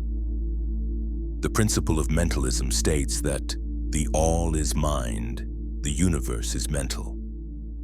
Water consciousness research provides compelling evidence that this ancient wisdom is not mere philosophy, but describes the actual mechanism by which mind influences matter, through the medium of water that permeates all life. This is why water consciousness research is so revolutionary. It's not just showing us how water responds to intention, it's revealing the fundamental mechanism through which consciousness creates reality. The 108-degree angle is the key that unlocks the mystery of how mind influences matter, how thoughts become things, and how the cosmic dance of consciousness manifests through the sacred geometry of life itself. The most dramatic confirmation of Hermetic principles in modern science comes from quantum mechanics, which has revealed that consciousness plays a fundamental role in the very structure of physical reality. The famous double-slit experiment demonstrates that subatomic particles behave differently when they are being observed than when they are not, suggesting that the act of conscious observation actually influences the behavior of matter at its most fundamental level. In this experiment, electrons are fired one at a time toward a barrier with two slits. When no one is observing which slit each electron passes through, the electrons behave like waves and create an interference pattern on the detector screen, as if each electron somehow passes through both slits simultaneously. When a detector is placed to observe which slit each electron passes through, the electrons behave like particles and create two distinct bands on the screen, as if each electron passes through only one slit. This is not just a technical curiosity. It reveals something profound about the nature of reality itself. It suggests that the physical world does not have definite properties independent of observation. Instead, reality exists in a state of quantum superposition, multiple possibilities existing simultaneously, until consciousness collapses these possibilities into a single definite experience. This understanding aligns perfectly with the Hermetic teaching that consciousness is fundamental and that matter is a manifestation of mind. If consciousness is indeed the primary reality, then it makes perfect sense that conscious observation would play a crucial role in determining which of many possible realities actually manifests. The implications extend far beyond the laboratory. If consciousness influences reality at the quantum level, and if quantum processes underlie all physical phenomena, then consciousness may be influencing reality at every level of existence. Your thoughts, beliefs, and mental states may not just be psychological phenomena. They may be quantum influences that help determine which version of reality you experience. Another quantum phenomenon that supports Hermetic principles is quantum entanglement, the discovery that particles that have interacted with each other remain connected in ways that transcend space and time.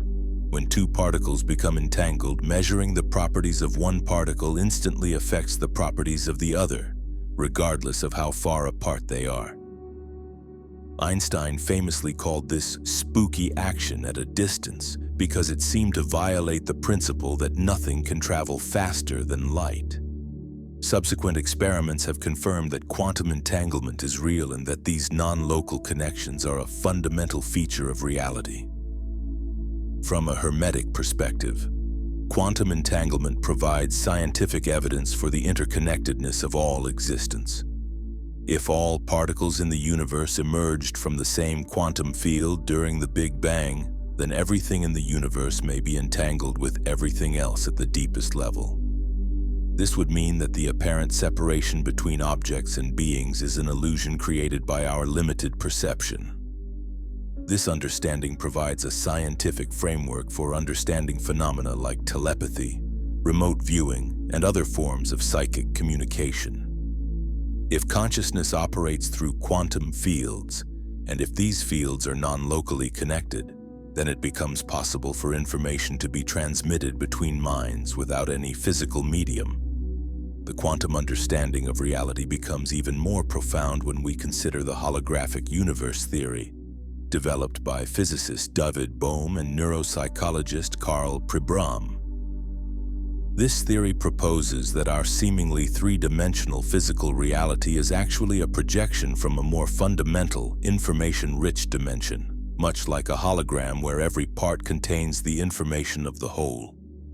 In a hologram, if you break off a piece and shine a laser through it, you don't get just a fragment of the original image. You get the entire image, though perhaps less detailed. The holographic universe theory suggests that reality works similarly. Every part of the universe contains information about the whole universe. This means that consciousness, operating at the fundamental level of reality, could access information about any part of the universe from any other part.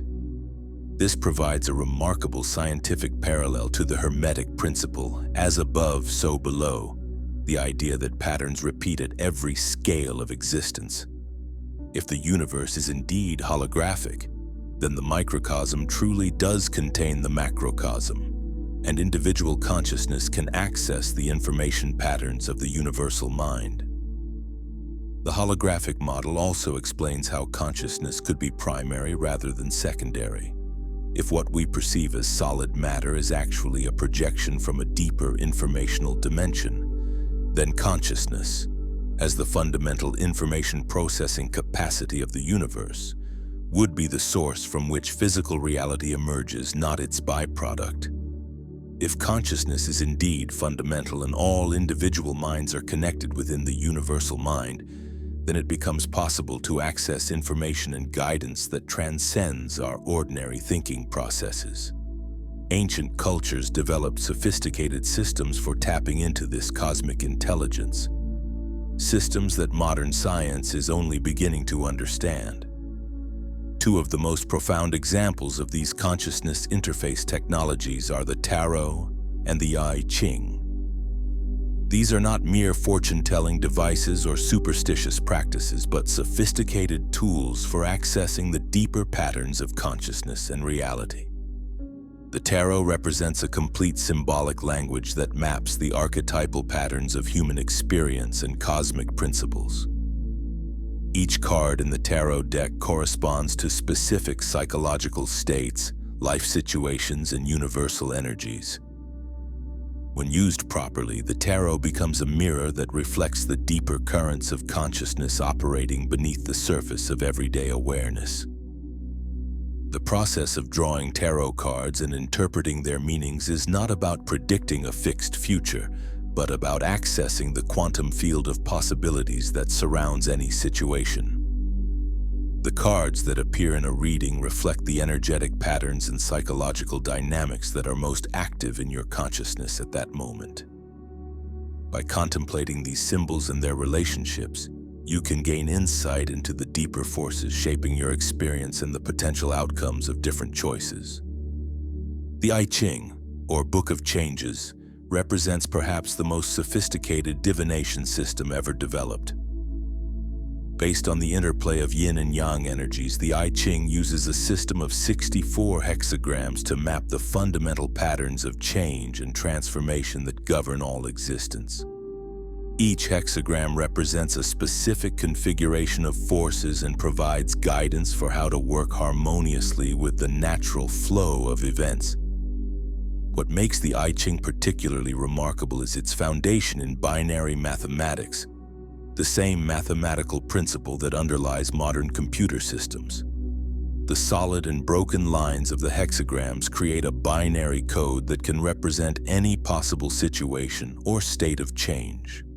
This suggests that the ancient Chinese sages understood something profound about the mathematical nature of reality that we are only now rediscovering through quantum physics and information theory. When you consult the I Ching, you are not asking it to predict the future, but rather to reveal the deeper pattern of forces that are currently in play. The hexagram that emerges through the traditional coin-tossing or yarrow stalk method reflects the energetic signature of your question and your current state of consciousness. The accompanying text provides guidance for how to align yourself with the natural flow of change, rather than fighting against it. Both the tarot and the I Ching work through what Carl Jung called synchronicity, meaningful coincidences that reveal the hidden connections between inner psychological states and outer events. Jung observed that when people are in a heightened state of psychological tension or transition, they often experience a clustering of meaningful coincidences that seem to provide guidance or confirmation. From a Hermetic perspective, synchronicity is not coincidence at all, but evidence of the mental nature of reality. When your consciousness is focused on a particular question or situation, you create a kind of resonance field that attracts corresponding experiences and information. The cards you draw or the hexagram you receive are not random events, but expressions of the same consciousness field that is creating your life experiences. This is why these oracle systems work best when approached with genuine respect and sincere intention. They are not party games or casual entertainment, but sacred technologies for accessing the wisdom of the universal mind. When used with proper preparation and reverence, they can provide profound insights that help you navigate life's challenges with greater wisdom and clarity. The key to working effectively with these systems is to approach them as conversations with your higher self, rather than attempts to control or predict the future.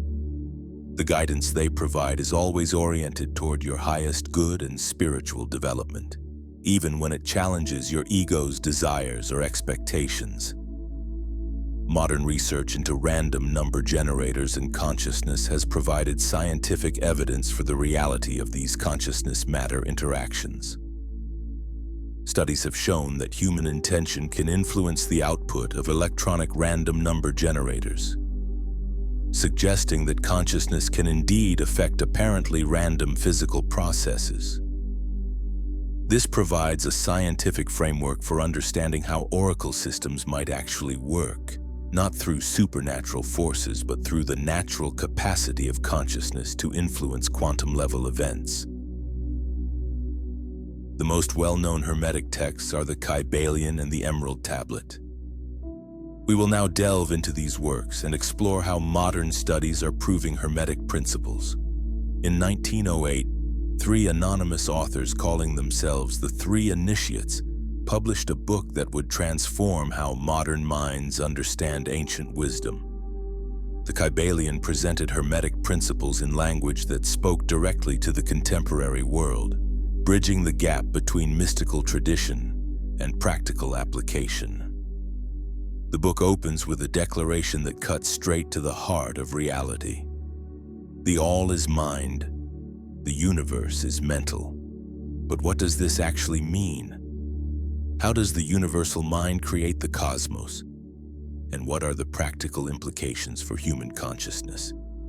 According to the Kybalion, the all creates the universe not through some external process of construction, but through an internal process of mental emanation.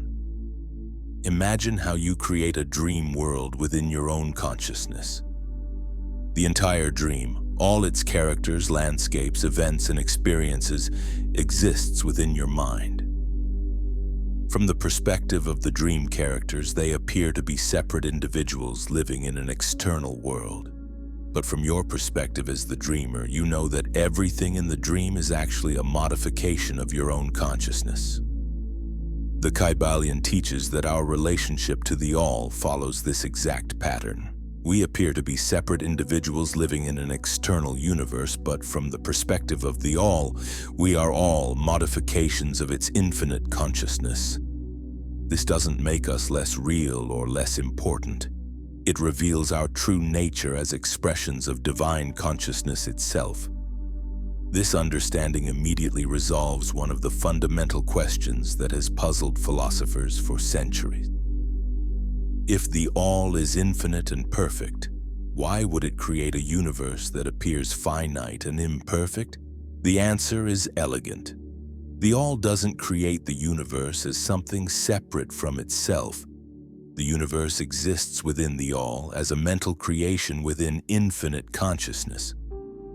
But here's where it gets practical. If you are a mental creation within the universal mind, then your thoughts, beliefs, and mental states aren't just personal psychological phenomena. They're creative forces that shape your experience of reality. The quality of your consciousness directly influences the quality of your life experience through the natural operation of mental principles. The Kybalion emphasizes that understanding the mental nature of reality isn't just philosophical knowledge. It's practical wisdom that can transform how you live. If the universe is mental, then the same principles operating at cosmic scales also operate in human consciousness. You can learn to work consciously with these principles to create greater harmony, abundance, and fulfillment. But the text carefully distinguishes between true mental creation and mere wishful thinking. Mental creation operates through the deeper levels of consciousness, through what the Kybalion calls your mental atmosphere, not just through surface thoughts and desires. Your mental atmosphere is the overall quality of consciousness you habitually maintain, and it's this deeper level that actually does the work of reality creation. This explains why simply thinking positive thoughts doesn't immediately transform your circumstances. If your conscious mind thinks positively, but your subconscious mind is filled with doubt, fear, and limiting beliefs, the subconscious programming typically overrides conscious intentions. True mental alchemy requires working at all levels of consciousness to create alignment between conscious desires and deeper beliefs. The Kybalion teaches specific techniques for achieving this alignment. Meditation practices for gaining conscious access to deeper levels of mind. Visualization techniques for impressing new patterns on the subconscious, and methods for transmuting negative emotions into positive ones. All these techniques are based on the fundamental understanding that consciousness is creative and that you have the power to consciously direct your mental and emotional states. One of the most revolutionary aspects of the Kybalion's teaching concerns the relationship between inner and outer reality. According to conventional thinking, there's a clear boundary between the subjective world of thoughts and feelings and the objective world of physical facts. The Kybalion teaches that this boundary is far more permeable than we typically realize. If the universe is mental in nature, then the distinction between inner and outer is more a matter of perspective than absolute reality. What we call the external world is actually the collective mental creation of all conscious beings, organized and maintained by the universal mind. What we call the internal world is our individual participation in this collective creation. This understanding explains phenomena that are difficult to account for from a purely materialistic perspective. It explains why prayer and meditation can sometimes influence external circumstances. It explains why people with strong beliefs and clear intentions often attract experiences that match their mental states. It explains why groups focusing on the same intention can sometimes create changes that exceed what any individual could accomplish alone. The Kybalion frequently references the Emerald Tablet's concept of the one thing, the fundamental unity from which all apparent multiplicity emerges. This one thing isn't a physical substance or energy, but consciousness itself, the universal mind that is the source and substance of all existence. Understanding this unified consciousness field resolves many apparent paradoxes in both ancient wisdom and modern science. It explains how individual consciousness can be both separate and connected, both unique and universal. It explains how the universe can appear to be composed of separate objects while actually being a unified whole. It explains how consciousness can influence matter while also being expressed through matter. From this perspective, what we call matter is actually consciousness that is crystallized into apparently solid forms. What we call energy is consciousness in motion. What we call space is the field of consciousness within which all experiences arise. And what we call time is the sequential unfolding of consciousness as it creates and experiences reality. This understanding bridges the gap between ancient mysticism and modern physics. Quantum mechanics has revealed that matter isn't solid but is composed of energy patterns existing in fields of probability. These energy patterns only become definite when they're observed, suggesting that consciousness plays a fundamental role in creating physical reality. The Kybalion's teaching that the all is mind provides a framework for understanding these quantum mechanical discoveries. If consciousness is fundamental and matter is a manifestation of consciousness, then it makes perfect sense that consciousness would be involved in the process by which quantum possibilities become actual experiences. The most dramatic confirmation of Hermetic principles in modern science comes from quantum mechanics, which has revealed that consciousness plays a fundamental role in the very structure of physical reality. What happens in the laboratory today would have been perfectly understood by the ancient Hermeticists, though they might have expressed it in different language. Consider the famous double-slit experiment, which demonstrates that subatomic particles behave differently when they're being observed than when they're not. When electrons are fired one at a time toward a barrier with two slits, something extraordinary happens. If no one observes which slit each electron passes through, the electrons behave like waves and create an interference pattern on the detector screen, as if each electron somehow passes through both slits simultaneously. But the moment a detector is placed to observe which slit each electron passes through, everything changes. The electrons suddenly behave like particles and create two distinct bands on the screen, as if each electron passes through only one slit.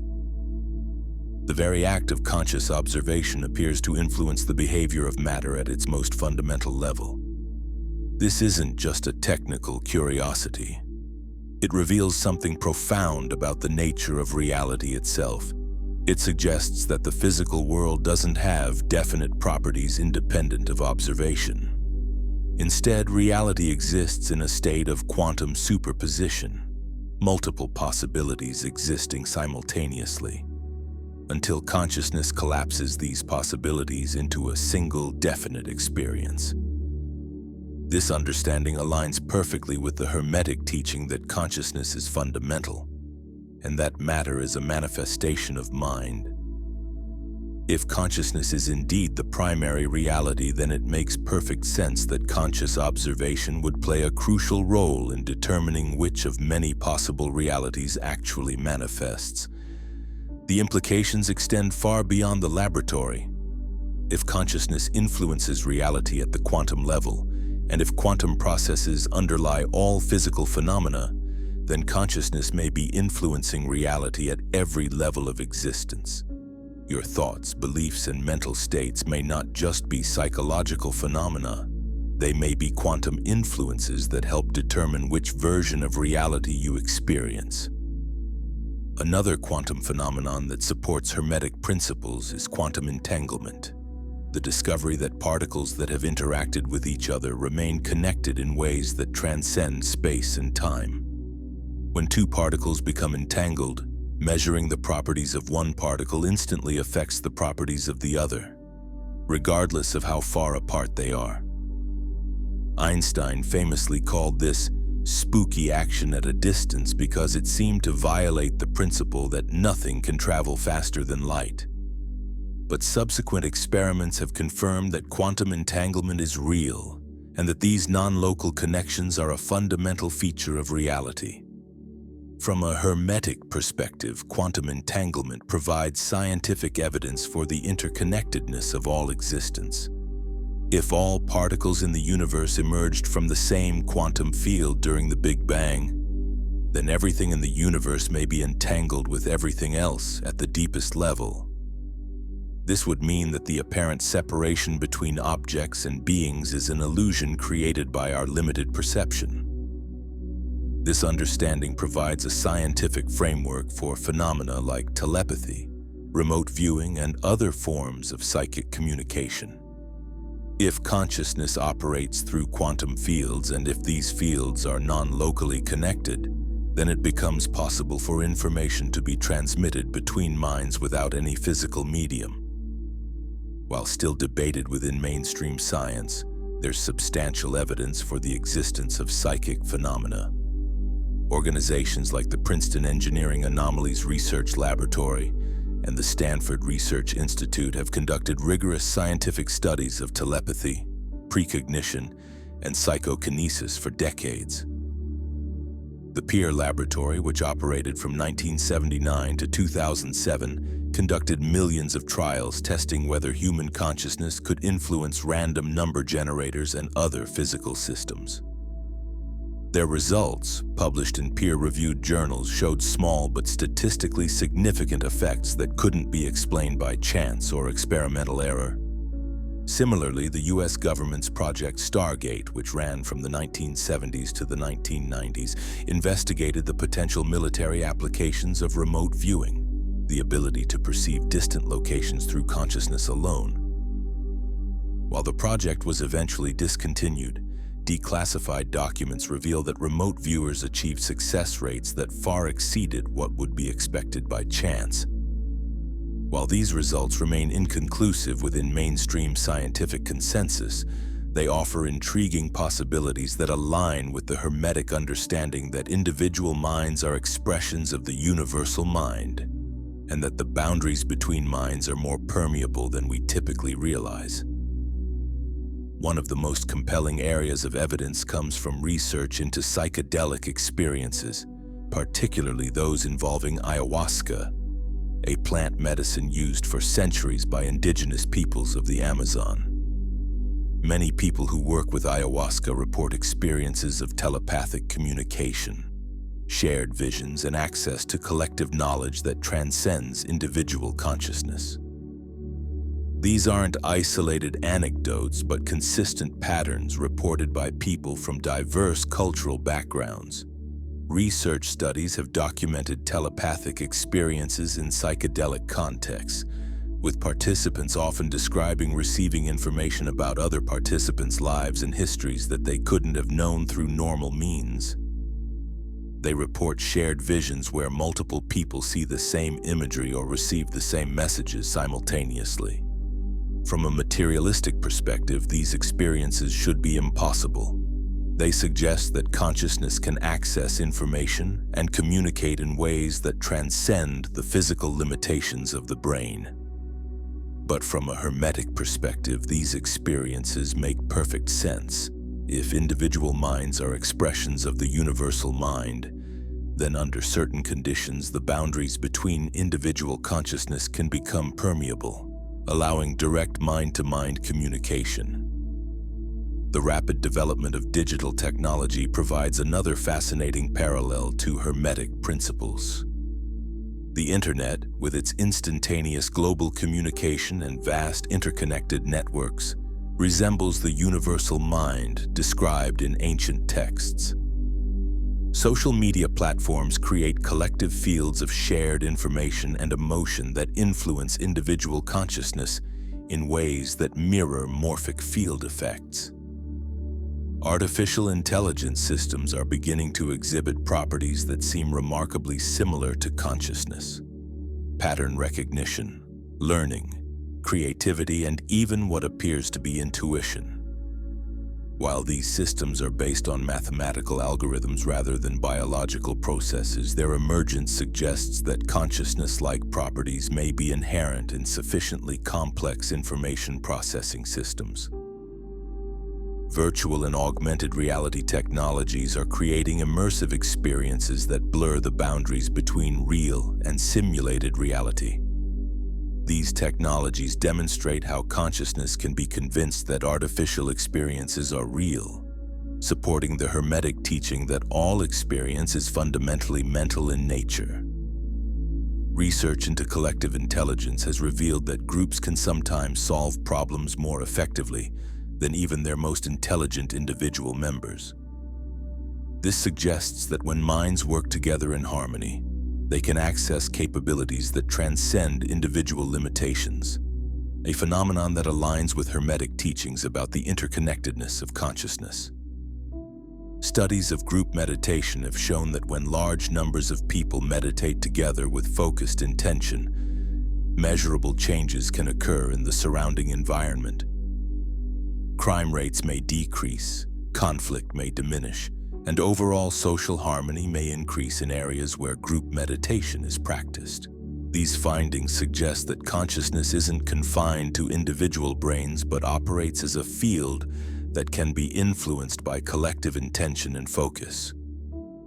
This provides scientific support for ancient practices like group prayer, ritual, and ceremony that were designed to harness collective consciousness for beneficial purposes.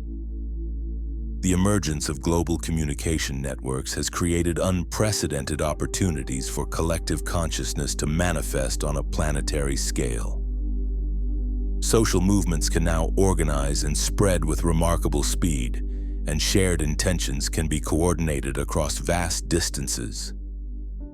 We may be witnessing the emergence of a global brain, a planetary nervous system that connects human consciousness in ways that were previously impossible.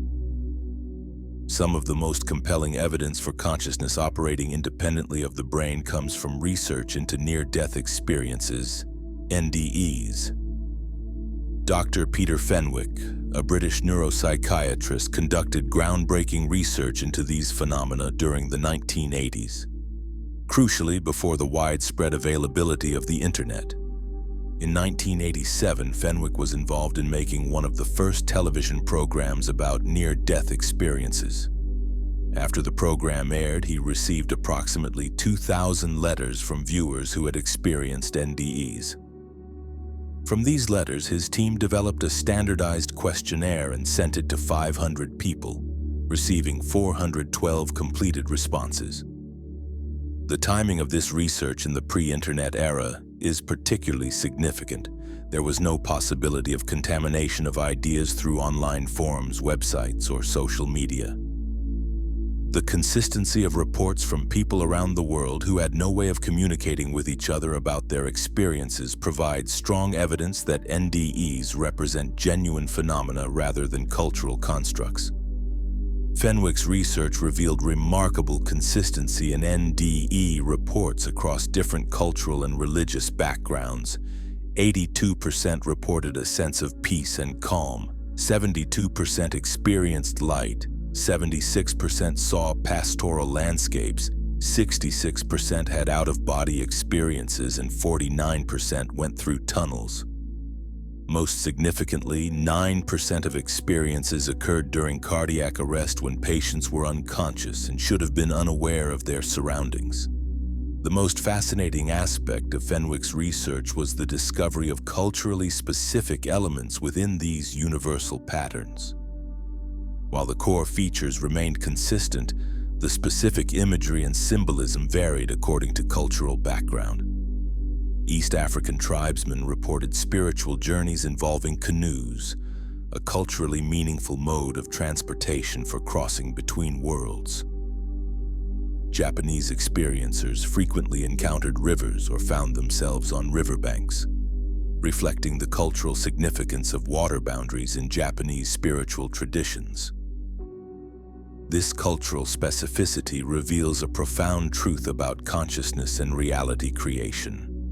We get what we believe. The word belief itself contains lie in its very center, suggesting that our beliefs may be the lies we tell ourselves about reality.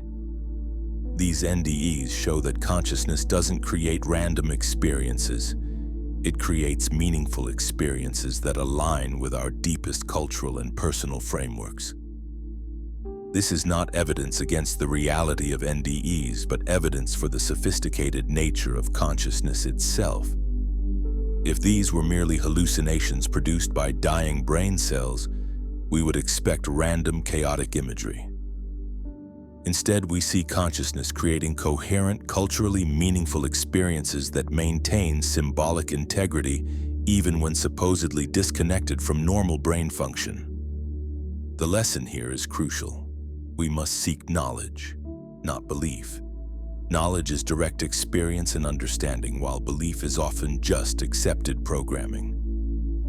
The cultural variations in NDEs show us that consciousness operates through our belief systems, giving us experiences that match our mental frameworks. This is why understanding the mental nature of reality is so important. It reveals that our beliefs are not just personal opinions, but creative forces that shape our experience of existence itself. In some cases, patients reported observing medical procedures being performed on their bodies and were later able to recount verifiable details about what had occurred while they were clinically unconscious. This suggests that consciousness can function independently of normal brain activity, a finding that supports the Hermetic understanding that consciousness is not produced by the brain, but rather uses the brain as an instrument of expression. You stand in front of two doors. You can go through either one, walk through one door and remain unconscious, or walk through the other and wake up. Now make your choice. Understanding the principle of mentalism intellectually is only the beginning. The real transformation comes through practical application. If the universe is indeed mental in nature, then developing mastery over your own mental and emotional states becomes the most important skill you can cultivate. This is not about suppressing thoughts or forcing yourself into artificial positivity, but about learning to work consciously with the natural principles of mental creation. Meditation is perhaps the most fundamental practice for anyone seeking to understand and apply the principle of mentalism. Through meditation, you develop the ability to observe your thoughts and emotions without being completely identified with them. You begin to recognize that you are not your thoughts. You are the consciousness that observes thoughts. This distinction is crucial because it reveals your true nature as an expression of the universal mind. When you can observe your thoughts objectively, you realize that thoughts are temporary modifications of consciousness, not permanent aspects of your identity.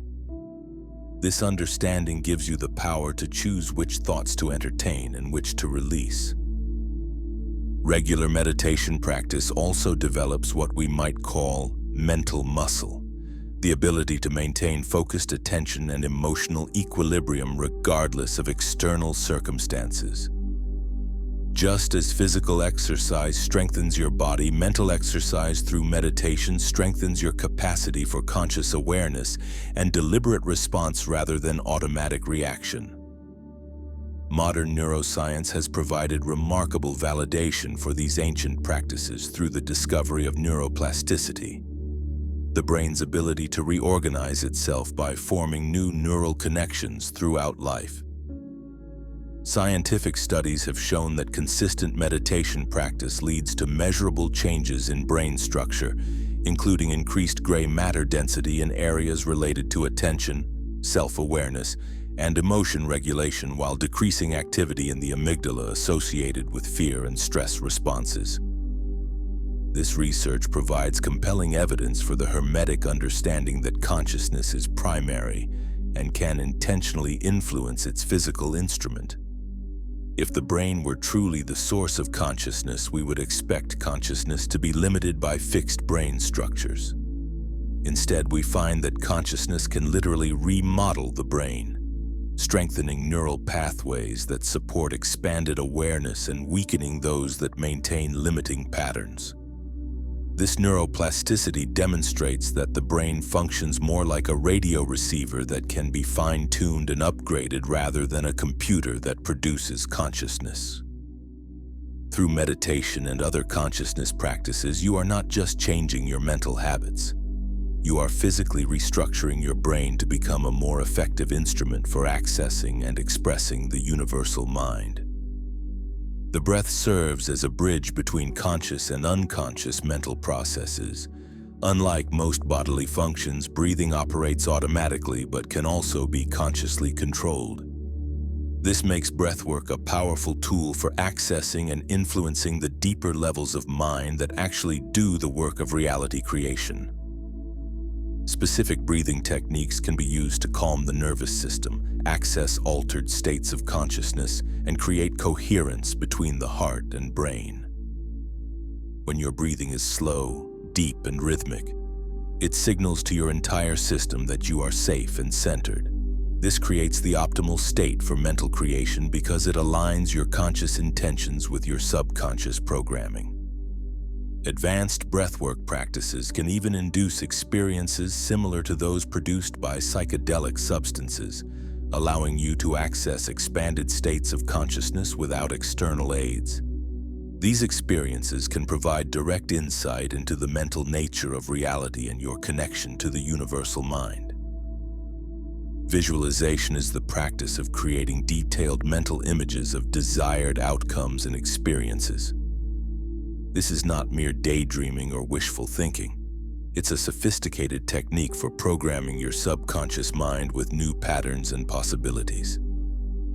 The subconscious mind cannot distinguish between vividly imagined experiences and actual experiences. When you visualize something with sufficient detail and emotional intensity, your subconscious mind accepts it as real and begins to organize your thoughts, emotions, and behaviors to make it manifest in physical reality. Effective visualization involves all the senses, not just visual imagery. You want to see, hear, feel, smell, and taste your desired outcome as if it were already real. You want to experience the emotions you would feel if your visualization were already manifested. This multisensory, emotionally charged approach creates the strongest impression on the subconscious mind. Affirmations are positive statements that are repeated regularly to reprogram limiting beliefs and install empowering ones. Affirmations are often misunderstood and misapplied, simply repeating positive words while your deeper mind remains filled with doubt and fear will produce little result. Effective affirmations must be crafted carefully to bypass the conscious mind's resistance and speak directly to the subconscious. They should be stated in the present tense as if the desired condition already exists. They should be emotionally compelling and personally meaningful. They should be repeated consistently over time to create new neural pathways and belief patterns. The most powerful affirmations are those that align with your understanding of the principle of mentalism itself. Statements like, "I am an expression of the universal mind," or "My consciousness is connected to infinite intelligence," help reinforce your true identity and your connection to cosmic creative power. Once you have established a foundation of mental discipline through basic practices, you can begin to work with more advanced techniques that directly apply Hermetic principles to transform your experience of reality. The Hermetic principle of transmutation teaches that all mental and emotional states can be transformed into their opposites through the application of will and understanding. This doesn't mean suppressing negative emotions or pretending they don't exist. It means learning to consciously transform them into more constructive states. Fear can be transmuted into excitement by recognizing that both emotions involve the same physiological arousal. Only the interpretation differs.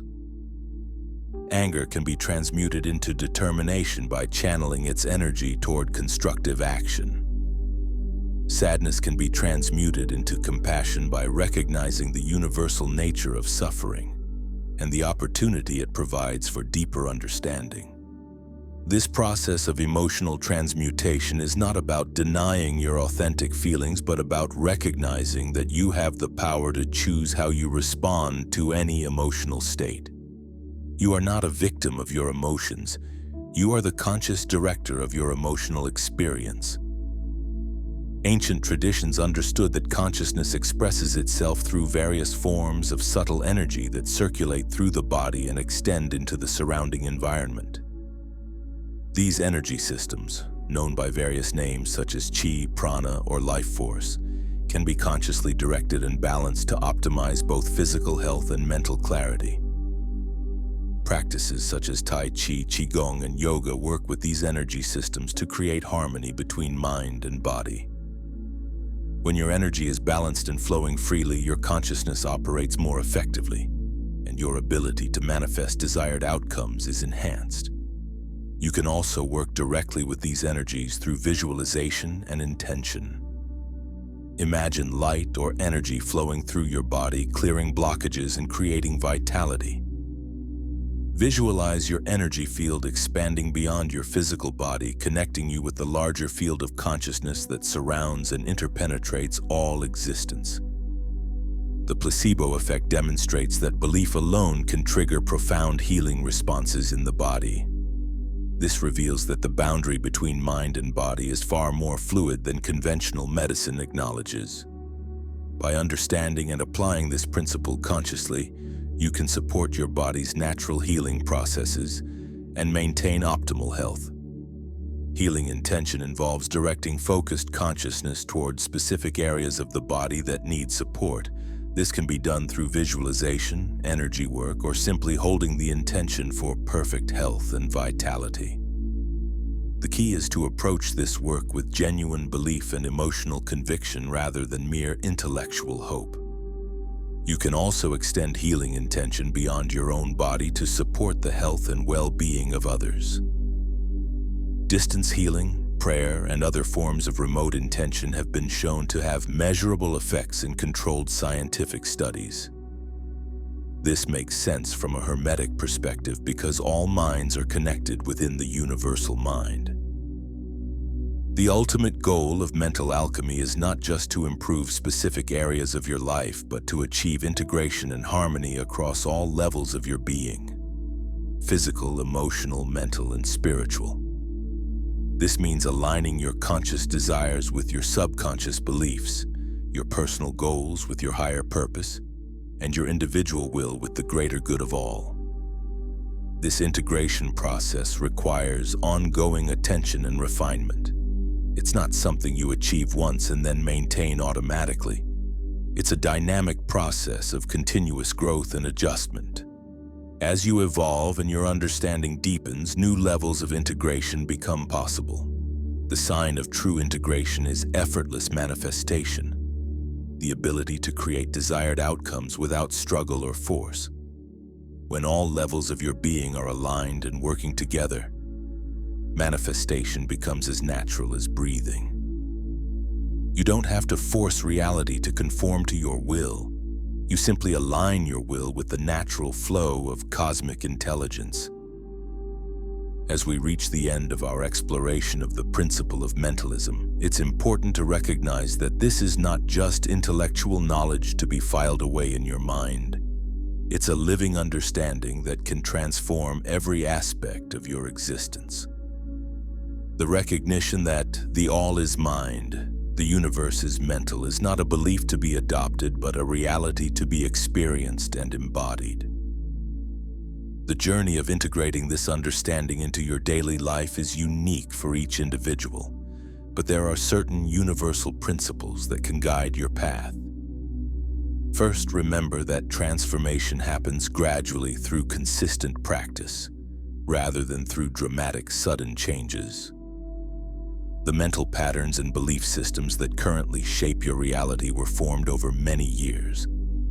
They will not be transformed overnight. Second, seek out community and connection with others who share this understanding. The path of conscious evolution is much easier when you have the support and encouragement of like-minded individuals. Look for meditation groups, study circles, or online communities where you can share your experiences and learn from others who are walking a similar path. Third, continue your education and exploration. The Kybalion is an excellent starting point, but there are many other resources that can deepen your understanding of Hermetic principles and their practical application. Study the works of modern teachers who bridge ancient wisdom and contemporary knowledge. Explore the connections between Hermetic philosophy and quantum physics, psychology, and consciousness research. Understanding the principle of mentalism is ultimately about recognizing your true nature and your role in the cosmic process of creation. You are not a separate individual struggling to survive in a hostile universe. You are an expression of the universal mind, endowed with the same creative power that brings galaxies into existence and guides the evolution of consciousness itself. This recognition brings both tremendous empowerment and tremendous responsibility. If you are indeed a co-creator of reality, then how you use your mental and emotional energies matters not just for your own life, but for the collective human experience and the evolution of consciousness on Earth. The ancient Hermetic axiom, "Know thyself," takes on profound new meaning in this context. To know yourself is not just to understand your personality, preferences, and psychological patterns. It's to recognize your fundamental nature as consciousness itself. It's to understand that your individual awareness is not separate from cosmic awareness, but is a unique and valuable perspective through which the universe experiences itself. This self-knowledge is not achieved through intellectual analysis alone, but through direct experience. Meditation, contemplation, and other consciousness-expanding practices allow you to experience your connection to the universal mind directly.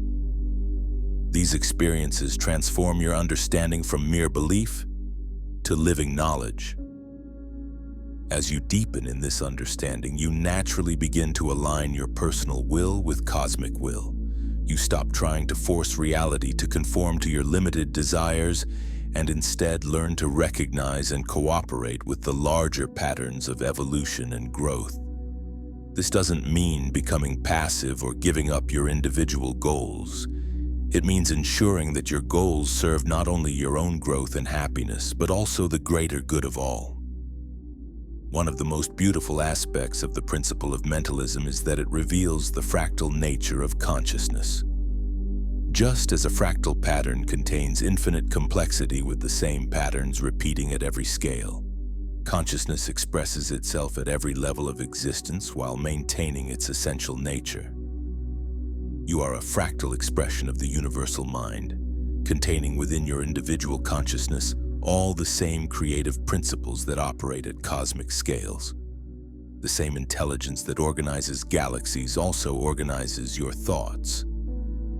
The same love that holds the universe together also beats your heart. The same creativity that brings new worlds into existence also flows through your imagination and inspiration.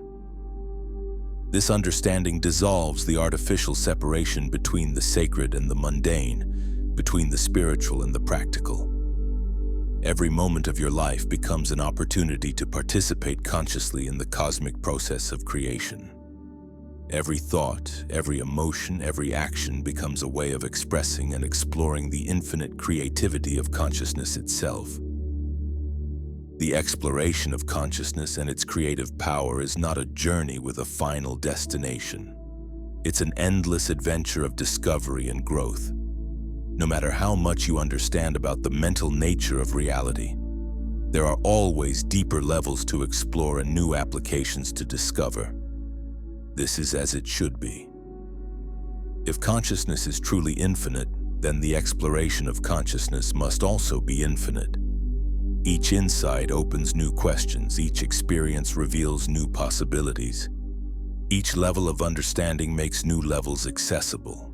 Embrace this endless journey with joy and curiosity rather than frustration or impatience. The goal is not to reach some final state of perfect understanding, but to participate fully in the ongoing process of consciousness exploring itself through your unique perspective. As profound as the principle of mentalism is, it's only the first of 7 Hermetic principles that together provide a complete understanding of how consciousness creates and organizes reality. The second principle, the principle of correspondence, reveals the specific patterns and relationships through which the mental universe expresses itself. As above, so below. As within, so without. This ancient axiom describes the fractal patterns that connect every level of existence, from the quantum realm to the cosmic scale, from the depths of the psyche to the heights of spiritual realization. In our next exploration, we'll discover how these patterns of correspondence operate throughout nature and consciousness, and how understanding them can give you practical tools for navigating and influencing reality at every level. We'll explore how the same mathematical patterns that organize galaxies also organize your neural networks, how the cycles that govern planetary motion also govern the rhythms of your body and mind, and how the principles that create harmony in music also create harmony in relationships and social systems. The principle of correspondence reveals that the universe is not a collection of random, unrelated phenomena, but a vast, interconnected web of meaningful relationships. Understanding these relationships gives you the ability to read the signs and symbols that surround you constantly, to recognize the deeper patterns that guide events, and to work consciously with these patterns to create greater harmony and effectiveness in your life. Don't miss this next step in your journey of understanding. The exploration of consciousness and its creative power is just beginning, and the discoveries ahead will transform not only how you see reality, but how you participate in its ongoing creation.